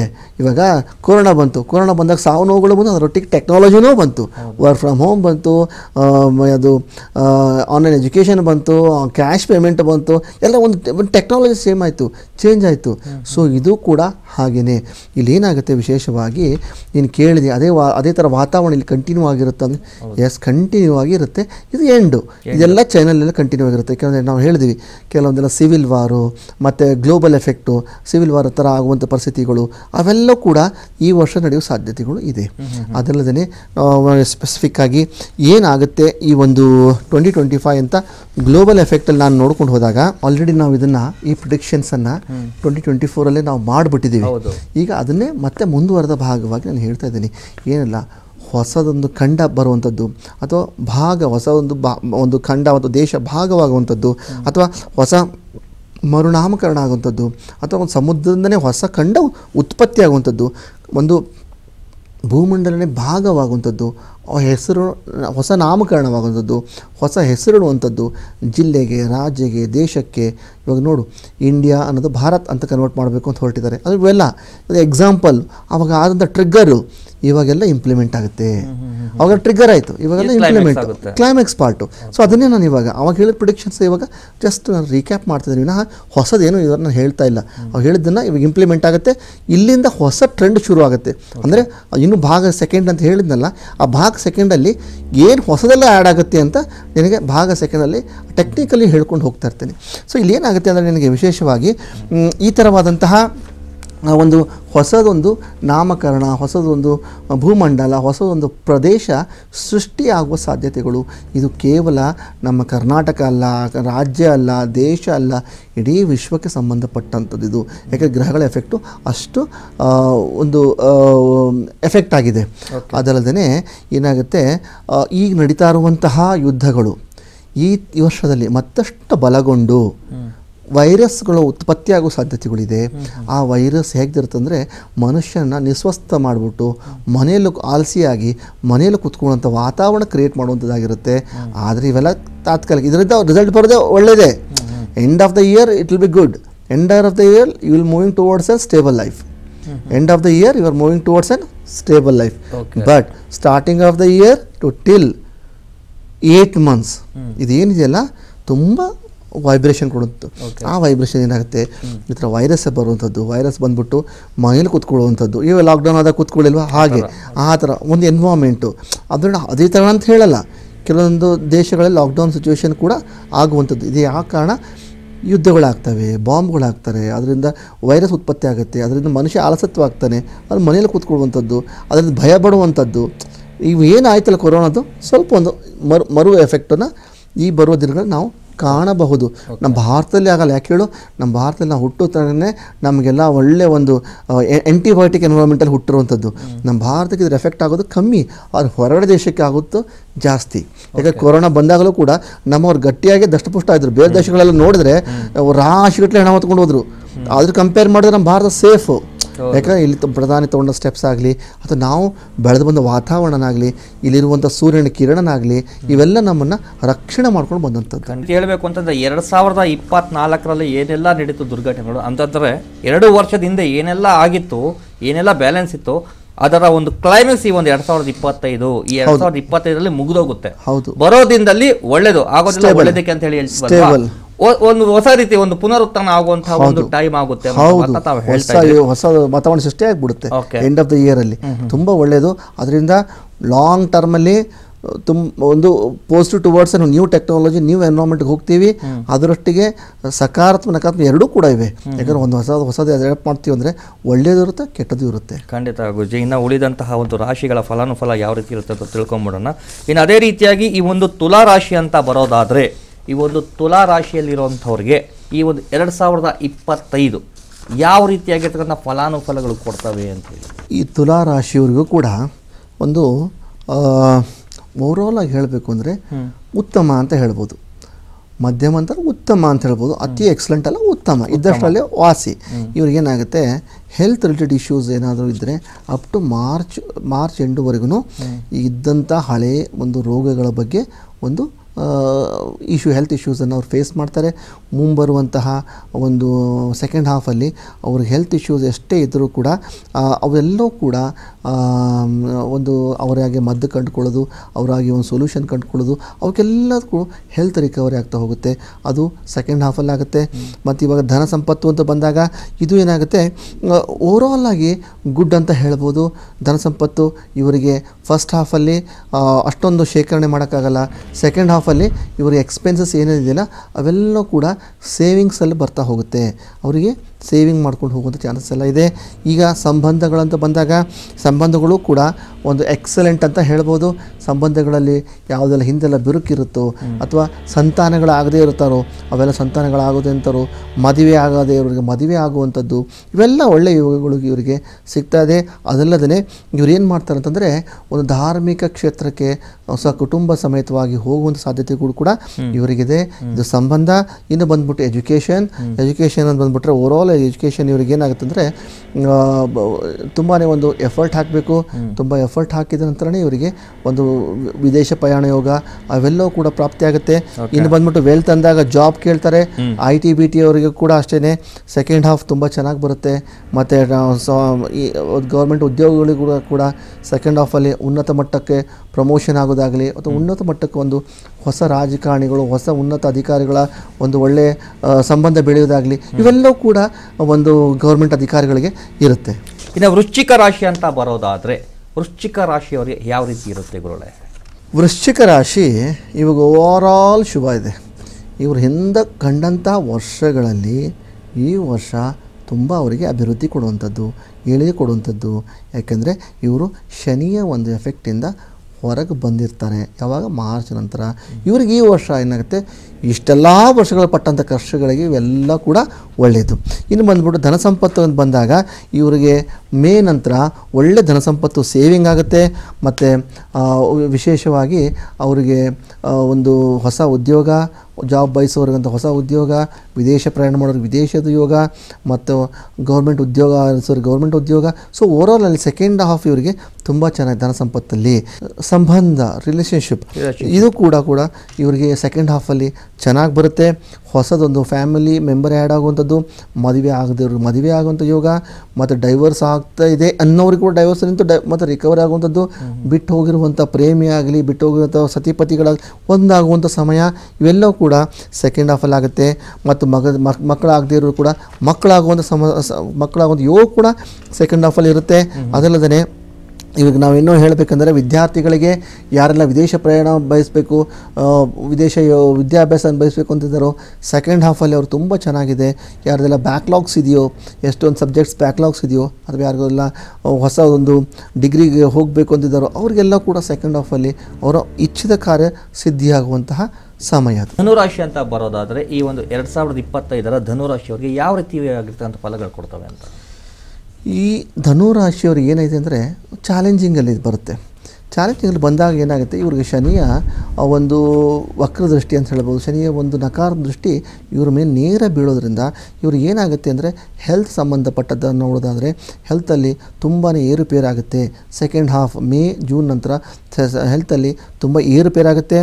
ಅದಲ್ಲದೇ ಇವರಿಗೆ ಸ್ಟಮಕ್ಕು, ಚೆಸ್ಟ್ ರಿಲೇಟೆಡ್ಡು, ಅದಲ್ಲದೇ ಒಂದು ನೀ ರಿಲೇಟೆಡ್ ಇಶ್ಯೂಗಳು ಕೂಡ ಇವರಿಗೆ ಹೊಸ ರೋಗ ಒಂದು ಉಲ್ಬಣ ಆಗೋ ಸಾಧ್ಯತೆ ಇದೆ. ಆದಷ್ಟು ಇವರು ಎಲ್ಲಿ ಒಂದು ಮೃದುವಾದಂಥ ಆಹಾರ ಇರುತ್ತೋ ಅಂಥ ಮೃದುವಾದ ಆಹಾರವನ್ನು ಸೇವಿಸ್ಕೊಂಡು ಎಲ್ಲಿ ಇರ್ತಾರೋ ಒಂದು ಬೆಚ್ಚಗೆ ಒಂದು ಹೊಸದೇನು ಅನ್ವೇಷಣೆ, ಹೊಸದೇನು ಎಫರ್ಟ್ ಹಾಕ್ದೇನೆ ಸ್ಟೇಬಲ್ ಆಗಿ ಒಂದು ಕಡೆ ಇದ್ದರೆ ಇವ್ರ ಹೆಲ್ತ್ ಇಶ್ಯೂ ಅನ್ನೋದು ಈ ಟೈಮಲ್ಲಿ ಕಮ್ಮಿ ಆಗ್ಬೋದು. ಇನ್ನು ವೆಲ್ತ್ ಅಂತ ಬಂದಾಗ ಇದೇನಾಗುತ್ತೆ,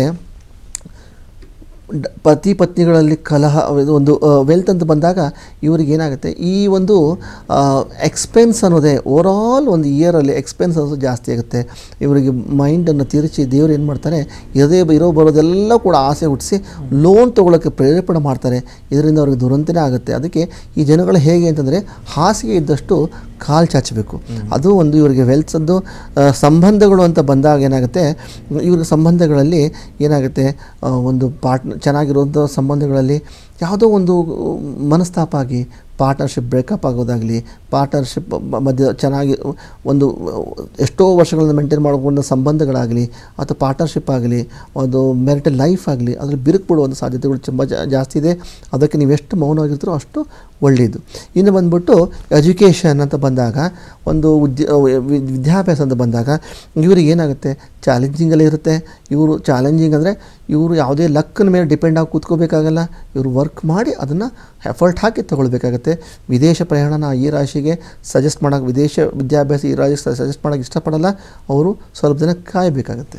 ಇನ್ನು ಧನುರಾಶಿ ಯಾವ ರೀತಿ ಇದೆ ಅನ್ನೋಂಥದ್ದನ್ನು ನೀವು ಹೇಳಿದರೆ, ಇನ್ನು ಮಕರ ರಾಶಿ ಅಂತ ಬರೋದಾದರೆ ಮಕರ ರಾಶಿಯವರಿಗೆ ಈ ಒಂದು 2025 ಫಲಗಳು ಯಾವ ರೀತಿ ಇರ್ತವೆ ಅಂತ ಹೇಳಿ.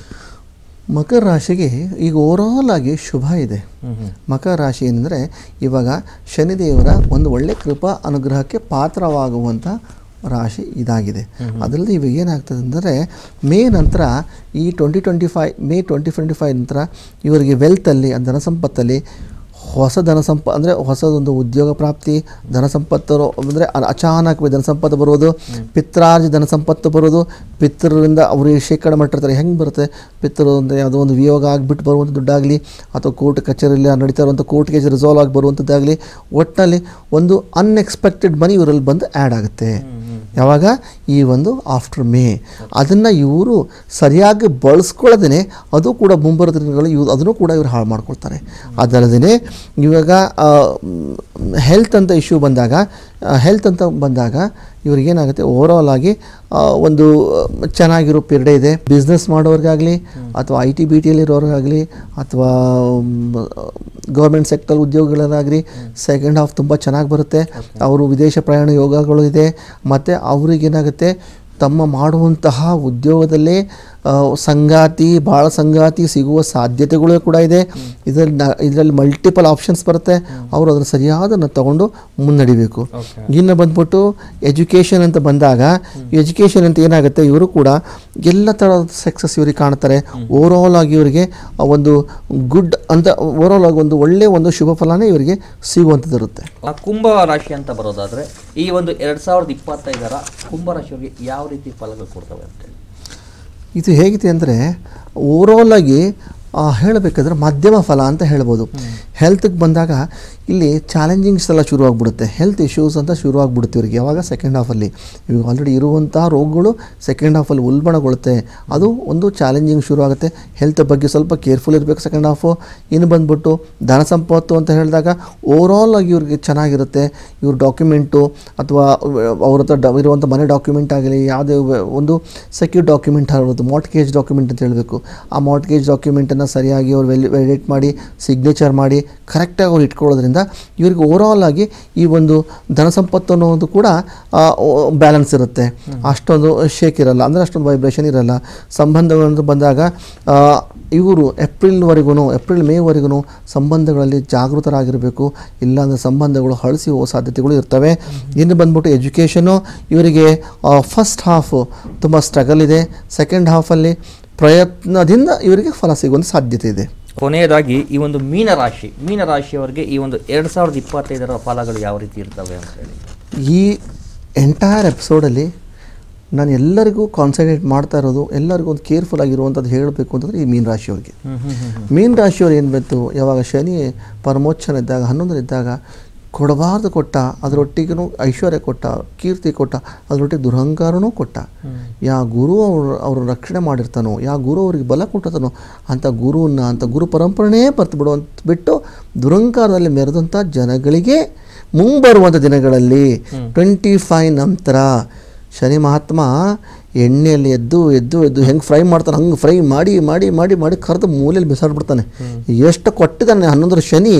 ಯಾಕಂದ್ರೆ ಏನಾಗ್ತದೆ ಅಂದರೆ ಅಲ್ಲಿ ಶನಿ ಅದೇ ಮೀನರಾಶಿಯಲ್ಲೇ ಶನಿ ಮತ್ತು ಸ್ವಲ್ಪ ದಿನಗಳ ಕಾಲ ರಾಹು ಅಲ್ಲಿ ಯುತಿ ಹೊಂದ್ತಾರೆ. ಇಡೀ ಈ ಒಂದು ಅಗೋಚರ ಅಂದರೆ ಒಂದು ಬ್ರಹ್ಮಾಂಡದಲ್ಲಿ ನಡೆಯುವಂತಹ ವಿಸ್ಮಯ, ಬ್ರಹ್ಮಾಂಡ ನಡೆಯುವಂತಹ ಒಂದು ಯುತಿ, ವರ್ಷ ನಡೆದಿರೋ ಯುತಿ ಇದೇ ರಾಶಿಯಲ್ಲಿ ನಡೆಯುತ್ತೆ. ಇದು 2025 ಸ್ಪೆಷಲ್ ಇದೇ ರಾಶಿಯಲ್ಲಿ ನಡೆಯುತ್ತೆ. ಈ ರಾಶಿಯವರು ತುಂಬಾ ಕೇರ್ಫುಲ್ ಇರಬೇಕು. ಈ ರಾಶಿಯವ್ರಿಗಾಗಲಿ ಹೆಲ್ತ್ ಇಶ್ಯೂಸು ತುಂಬ ಚಾಲೆಂಜಿಂಗ್ ಶುರು ಆಗಿಬಿಡುತ್ತೆ.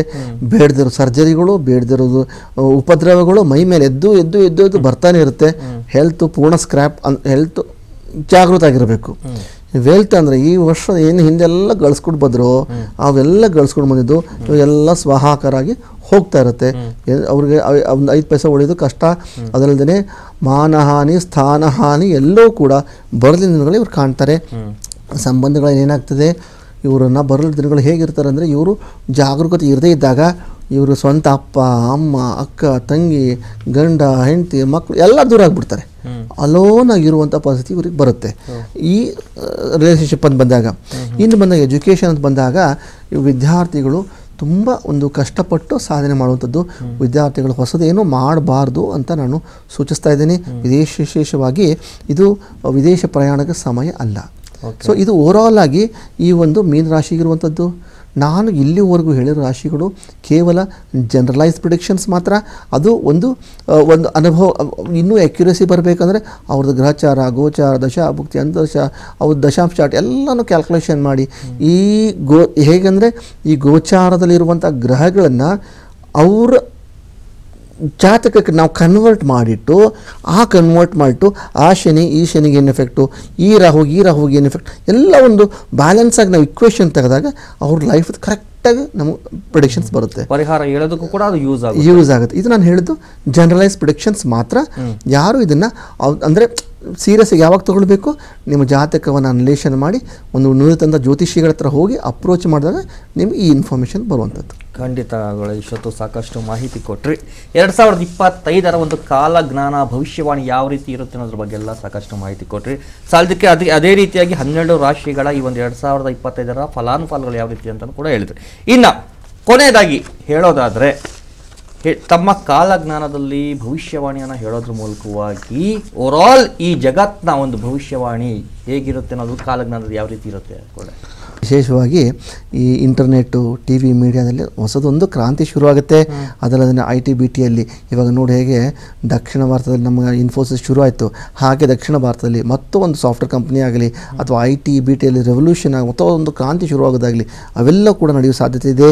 ಬಾಹ್ಯಾಕಾಶದಲ್ಲಿ ಮಹತ್ತರ ಸಾಧನೆ ಮಾಡುವಂಥದ್ದು, ಹೊಸದೊಂದು ಗ್ರಹ ಅನ್ವೇಷಣೆ, ಹೊಸದೊಂದು ಅನ್ವೇಷಣೆ ನೋಡಿ ಚಂದ್ರಯಾನ ಮಾಡಿದರು, ಹಾಗೆ ಹೊಸ ಗ್ರಹದ ಅನ್ವೇಷಣೆ ಆಗುವಂಥದ್ದು, ಹೊಸ ಗ್ರಹಕ್ಕೆ ಹೋಗುವಂಥದ್ದಾಗು.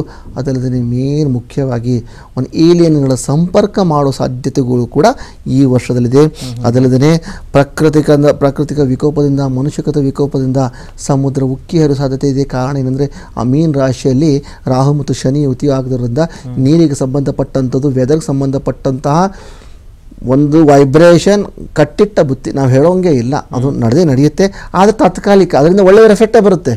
ಸಮುದ್ರ ಎಷ್ಟೋ ಸಂಗತಿ ಹೊರಗೆ ಬರ್ತವೆ, ಜಗತ್ತಲ್ಲಿ ಎಷ್ಟೋ ಸಂಗತಿ ಹೊರಗೆ ಬರ್ತವೆ, ಅದು ಎಲ್ಲ ಒಳ್ಳೆಯದೇ. ಕೆಟ್ಟದಂತ ನಡೀತಾ ಇರೋದೆಲ್ಲ ಒಳ್ಳೆಯದೇ. ನಮಗೇನೋ ಅಯ್ಯೋ ಕೆಟ್ಟದಲ್ಲ, ಅದು ಹೊಸದೊಂದು ಯುಗದ ಹೊಸದೊಂದು ಟ್ರೆಂಡನ್ನು ಶುರು ಮಾಡೋಕ್ಕೆ ಅದು ಬೇಸದು ಅಷ್ಟೇ, ಮತ್ತೇನಿಲ್ಲ. ಅದಲ್ಲದೆ ಏನಾಗುತ್ತೆ ಅಂದರೆ ನಾನು ಹೇಳಿದೆ ಎಷ್ಟೋ ಒಂದು ಹಿಂದಿನೂ ಕೂಡ ಹೇಳಿದೆ 2023ಯಲ್ಲಿ ಎಷ್ಟೋ ಒಂದು ವ್ಯಾಕ್ಸಿನ್ಗಳು, ಗುಪ್ತ ರೋಗಗಳ ವ್ಯಾಕ್ಸಿನ್ಗಳು ಬರ್ತವೆ, ಎಷ್ಟೋ ಸಿಗದೇ ಇರುವಂಥ ರೋಗಗಳ ವ್ಯಾಕ್ಸಿನ್ ಬರ್ತವೆ ಅಂತ ಹೇಳಿದೆ. ಅದು ಕ್ಲೈಮ್ಯಾಕ್ಸ್ ಪಾರ್ಟು ಸುಮಾರು ವ್ಯಾಕ್ಸಿನ್ಗಳು ಇವಾಗ ನೀನು ಕಾಣ್ತೀಯ. ಅದಲ್ಲದೆ ಏನಾಗುತ್ತೆ ಭಾಗಶಃ ಇಸ್ಲಾಮಿಕ್ ಕಂಟ್ರಿಗಳು ಕೂಡ 2025ಯಲ್ಲಿ ಭಾಗಶಃ ದೇಶವನ್ನು ಕಳ್ಕೊಳ್ಳುವಂಥ ಭೂಮಿಯನ್ನು ಕಳ್ಕೊಳ್ಳುವಂಥ ಸಾಧ್ಯತೆಗಳು ತುಂಬ ಇದೆ. ಇವಾಗ ಬಂದು ನಾವು ನಮ್ಮ ಒಂದು ಅಮೇರಿಕಾದಂತ ನೋಡಿದಾಗ ಏನಾಗುತ್ತೆ, ಅಮೇರಿಕಾ ಅಂತ ಅಂದರೆ ಡಾಲರ್ ವ್ಯಾಲ್ಯೂ, ಯಾಕಂದ್ರೆ ನಾನು ರುಪೀಸಲ್ಲಿ ಹೇಳಬೇಕಂದ್ರೆ ನಾನು ಡಾಲರ್ ಕಂಪೇರ್ ಮಾಡಲೇಬೇಕು. ಡಾಲರ್ ವ್ಯಾಲ್ಯೂ ಕುಸಿಯೋ ಸಾಧ್ಯತೆಗಳಿದೆ. ಯಾಕಂದರೆ ಅಲ್ಲಿ ತುಂಬ ರಿಸೆಷನ್ ಶುರು ಆಗುತ್ತೆ, ಎಷ್ಟೋ ಬ್ಯಾಂಕ್ರಪ್ಟ್ಗಳು ಆಗ್ತವೆ. ಅವಾಗ ಏನಾಗುತ್ತೆ, ನಮ್ಮ ರುಪೀಸ್ ವ್ಯಾಲ್ಯೂ ಜಾಸ್ತಿ ಆಗುತ್ತೆ. ಯಾಕಂದರೆ ನಾವು ಇಂಡಿಯಾ ಪ್ರೊಡಿಕ್ಷನ್ ಮಾಡಿದಾಗ ನಾವು ಅಬ್ವಿಯಸ್ಲಿ ಅಮೇರಿಕಾ ಬೈ ಡಿಫಾಲ್ಟಾಗಿ ಬಂದೇ ಬರುತ್ತೆ ನಮಗದು. ಸೊ ಹಾಗೆ ಅದು ಒಂದು ಜಾಸ್ತಿ ಇದೆ. ನಮ್ಮ ದಕ್ಷಿಣ ಭಾರತಕ್ಕೆ ಅಂತ ನಾವು ಒಂದು ದಕ್ಷಿಣ ಭಾರತದಲ್ಲಿ ಏನಾಗ್ಬೋದು ಅಂತ ನಾವು ನೋಡಿದಾಗ, ದಕ್ಷಿಣ ಭಾರತಕ್ಕೆ ವಿಶೇಷವಾಗಿ ಈಗ ಕೆಲವೊಂದು ಗಲಭೆಗಳು, ಕೋಮು ಗಲಭೆಗಳು ನಡೀತಾ ಉತ್ತರ ಭಾರತದಲ್ಲಿ ನೋಡಿದೆಯಾ? ಸೊ ಅದೇ ಥರ ಕೋಮು ಗಲಭೆಗಳು ದಕ್ಷಿಣ ಭಾರತದಲ್ಲಿ ನಾವು ಕಾಣ್ತೀವಿ. ಅದಲ್ಲದೆ ಎಷ್ಟೋ ರಾಜಕಾರಣಿಗಳು ಎಷ್ಟೋ ಒಂದು ಸರ್ಕಾರಗಳ ಒಂದು ಸರ್ಕಾರಗಳ ಪತನಗಳು ಮತ್ತು ಉಳಿವು ಇವೆಲ್ಲ ಒಂದು ಏರುಪೇರುಗಳು ನಾವು ಬರುವಂಥ ದಿನಗಳಲ್ಲಿ ದಕ್ಷಿಣ ಭಾರತದಲ್ಲೂ ಕಾಣ್ತೀವಿ.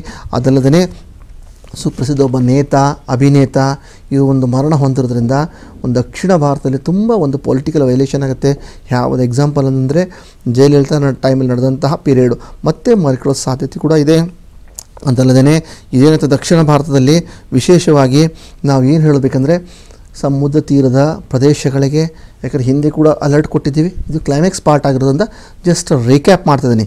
ಇದ್ರದ್ದು ಇನ್ನೂ ಡಿಟೇಲ್ ಇನ್ಫಾರ್ಮೇಷನ್ ಬೇಕಾದ್ರೆ 2023 ಭವಿಷ್ಯ, 2024 ಭವಿಷ್ಯ ಎರಡು ನೀವು ಕಾಂಬಿನೇಷನ್ ಮಾಡಿದಾಗ 2025 ಭವಿಷ್ಯ ಕ್ಲೈಮ್ಯಾಕ್ಸ್ ಸಿಕ್ಬಿಡುತ್ತೆ. ಆಲ್ರೆಡಿ ನಿಮ್ಮ ಸೋಷಿಯಲ್ ಮೀಡಿಯಾದಲ್ಲಿ ನಿಮ್ಮ ಚಾನಲ್ನ ಇದೆ.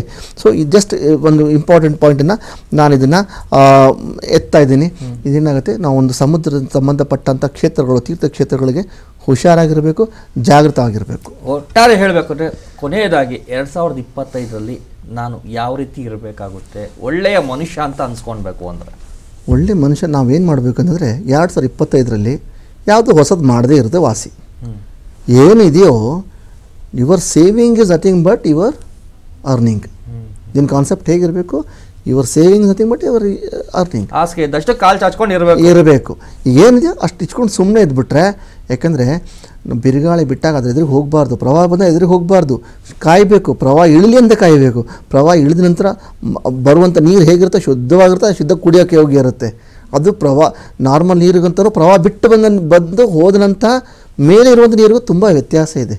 ಹಾಗೆ ಈ ಪ್ರವಾಹ ಬಂದು ಹೋದ ನಂತರ ಅದು ಎಂಡ್ ಆಫ್ ದ ಇಯರ್ ಏನು ಬರುತ್ತಲ್ಲ, ಅಲ್ಟಿಮೇಟ್ ಆಗಿರುತ್ತೆ. ನೀನು ಏನೇ ಡಿಸಿಷನ್ ತೊಗೊಂಡು ಸಕ್ಸಸ್ಫುಲ್. ಅಲ್ಲಿಂದ ಹೊಸ ಯುಗ ಶುರು. ಬೃಹಸ್ಪತಿಯ ಅದು ಪ್ರಿಡಿಕ್ಷನ್ಸ್ ಹೇಗಿರುತ್ತೆ ಅಂದರೆ, ಬೃಹಸ್ಪತಿದು ಬರಲಿರೋ ದಿನಗಳಲ್ಲಿ ಊಹೆಗೂ ಮೀರಿದ ಪ್ರಿಡಿಕ್ಷನ್ಸ್ ಇರ್ತಾವೆ. ಈಗ ನಾರ್ಮಲ್ ಬೃಹಸ್ಪತಿಗೂ ಬರುವಂಥ ಬೃಹಸ್ಪತಿಗೂ ವೇರಿಯೇಷನ್ಸ್ ಇದೆ. ಪ್ರಿಡಿಕ್ಷನ್ಸ್ ಅತಿಚಾರಿ ಬೃಹಸ್ಪತಿಗೂ, ನಾರ್ಮಲ್ ಬೃಹಸ್ಪತಿಗೂ, ರಿಟ್ರೋಗ್ರೇಡ್ ಬೃಹಸ್ಪತಿಗೆ, ಇವೆಲ್ಲ ಒಂದು ಪ್ರಿಡಿಕ್ಷನ್ಸ್ ಬೇರೆ ಬೇರೆ ಇರ್ತವೆ. ಅದು ನಾವು ಈ ಒಂದು ಹಿಂದಿನ ಅಧ್ಯಯನ ಮಾಡಿದಾಗ ಅದು ಯಾವ ಥರ ಫಲ ಕೊಟ್ಟಿತ್ತು ಅಂತ ಅಧ್ಯಯನ ಮಾಡಿ, ಅದು ಗ್ರಹಗಳ ಯುತಿ ಹೇಗಿತ್ತು ಅಂತ ಅಧ್ಯಯನ ಮಾಡಿ, ಅದನ್ನು ತೆಗೆದು ಈ ಮುಂಬರೋ ಪೀರಿಯಡಲ್ಲಿ ಯಾವ ಥರ ಬರಬಹುದು ಅಂತ ಅನಲೈಸ್ ಮಾಡಿ ಆ ಪ್ರಿಡಿಕ್ಷನ್ ಹೇಳೋ ರೀತಿ ಇದೆಯಲ್ಲ, ನಾವು ಎಲ್ಲ ಆಸ್ಟ್ರಾಲಜರ್ ಕೂಡ ಚೇಂಜ್ ಮಾಡ್ಕೋಬೇಕಾಗುತ್ತೆ. ನಮ್ಮ ಒಂದು ಪ್ರಿಡಿಕ್ಷನ್ ಶೈಲಿನ ಚೇಂಜ್ ಮಾಡ್ಕೋಬೇಕಾಗತ್ತೆ. ಅದು ಮುಂಬರುವ ದಿನಗಳಲ್ಲಿ ಜ್ಯೋತಿಷ್ಯನೂ ಕೂಡ ಹೊಸ ಲೆವೆಲ್ಗೆ ಹೋಗ್ಬಿಡುತ್ತೆ. ಅಲ್ಲಿ 7 ವರ್ಷ 8 ವರ್ಷ ಜ್ಯೋತಿಷ್ಯ ಕೂಡ ಹೊಸ ಲೆವೆಲ್ಗೆ ಹೋಗ್ಬಿಡುತ್ತೆ, ಪ್ರಿಡಿಕ್ಷನ್ ಲೆವೆಲ್ಲು. ಖಂಡಿತ ಆಗೋಳೆ. ಇಷ್ಟೊತ್ತು ಸಾಕಷ್ಟು ಮಾಹಿತಿ ಕೊಟ್ಟರೆ ಈ ಒಂದು 2025ರ ಒಂದು ಯಾವ ರೀತಿ ಇರುತ್ತೆ ಒಂದು ಕಾಲಜ್ಞಾನ ಅನ್ನೋದನ್ನು ಸ್ಪಷ್ಟವಾಗಿ ಹೇಳಿದ್ರಿ. ಮುಂಬರುವಂಥ ದಿನಗಳು ಟೆಕ್ನಾಲಜಿ ಯುಗ ಆಗಿರುತ್ತೆ. ಹಾಸಿಗೆ ಇದ್ದಷ್ಟು ಕಾಲು ಚಚ್ಚಬೇಕು, ಅತಿಯಾಗಿ ಆಸೆ ಯಾವುದಕ್ಕೂ ಕೂಡ ಪಡಬಾರ್ದು. ಸತ್ಯ. ಇನ್ನು ಮುಂದಿನ ದಿನಗಳಲ್ಲಿ ಆ ರೀತಿ ಇರಬೇಕು ಪ್ರತಿಯೊಬ್ಬರು ಕೂಡ ಅನ್ನೋಂಥ ಮಾತನ್ನ ಸ್ಪಷ್ಟವಾಗಿ ಹೇಳಿದ್ರಿ. ಇಷ್ಟೊತ್ತು ಸಾಕಷ್ಟು ಮಾಹಿತಿ ಕೊಟ್ರಿ, ಧನ್ಯವಾದಗಳು. ನಮಸ್ಕಾರ. ಸರ್ವೇ ಜನಾಃ ಸುಖಿನೋ ಭವಂತು. ನೋಡಲ್ಲ ವೀಕ್ಷಕರೇ, ಇದೇ ಹೊತ್ತಿನ ವಿಶೇಷ. ನೋಡ್ತಾ ಇರಿ ರಾಜ್ ನ್ಯೂಸ್, ಇದು ಕನ್ನಡಿಗರ ಧ್ವನಿ.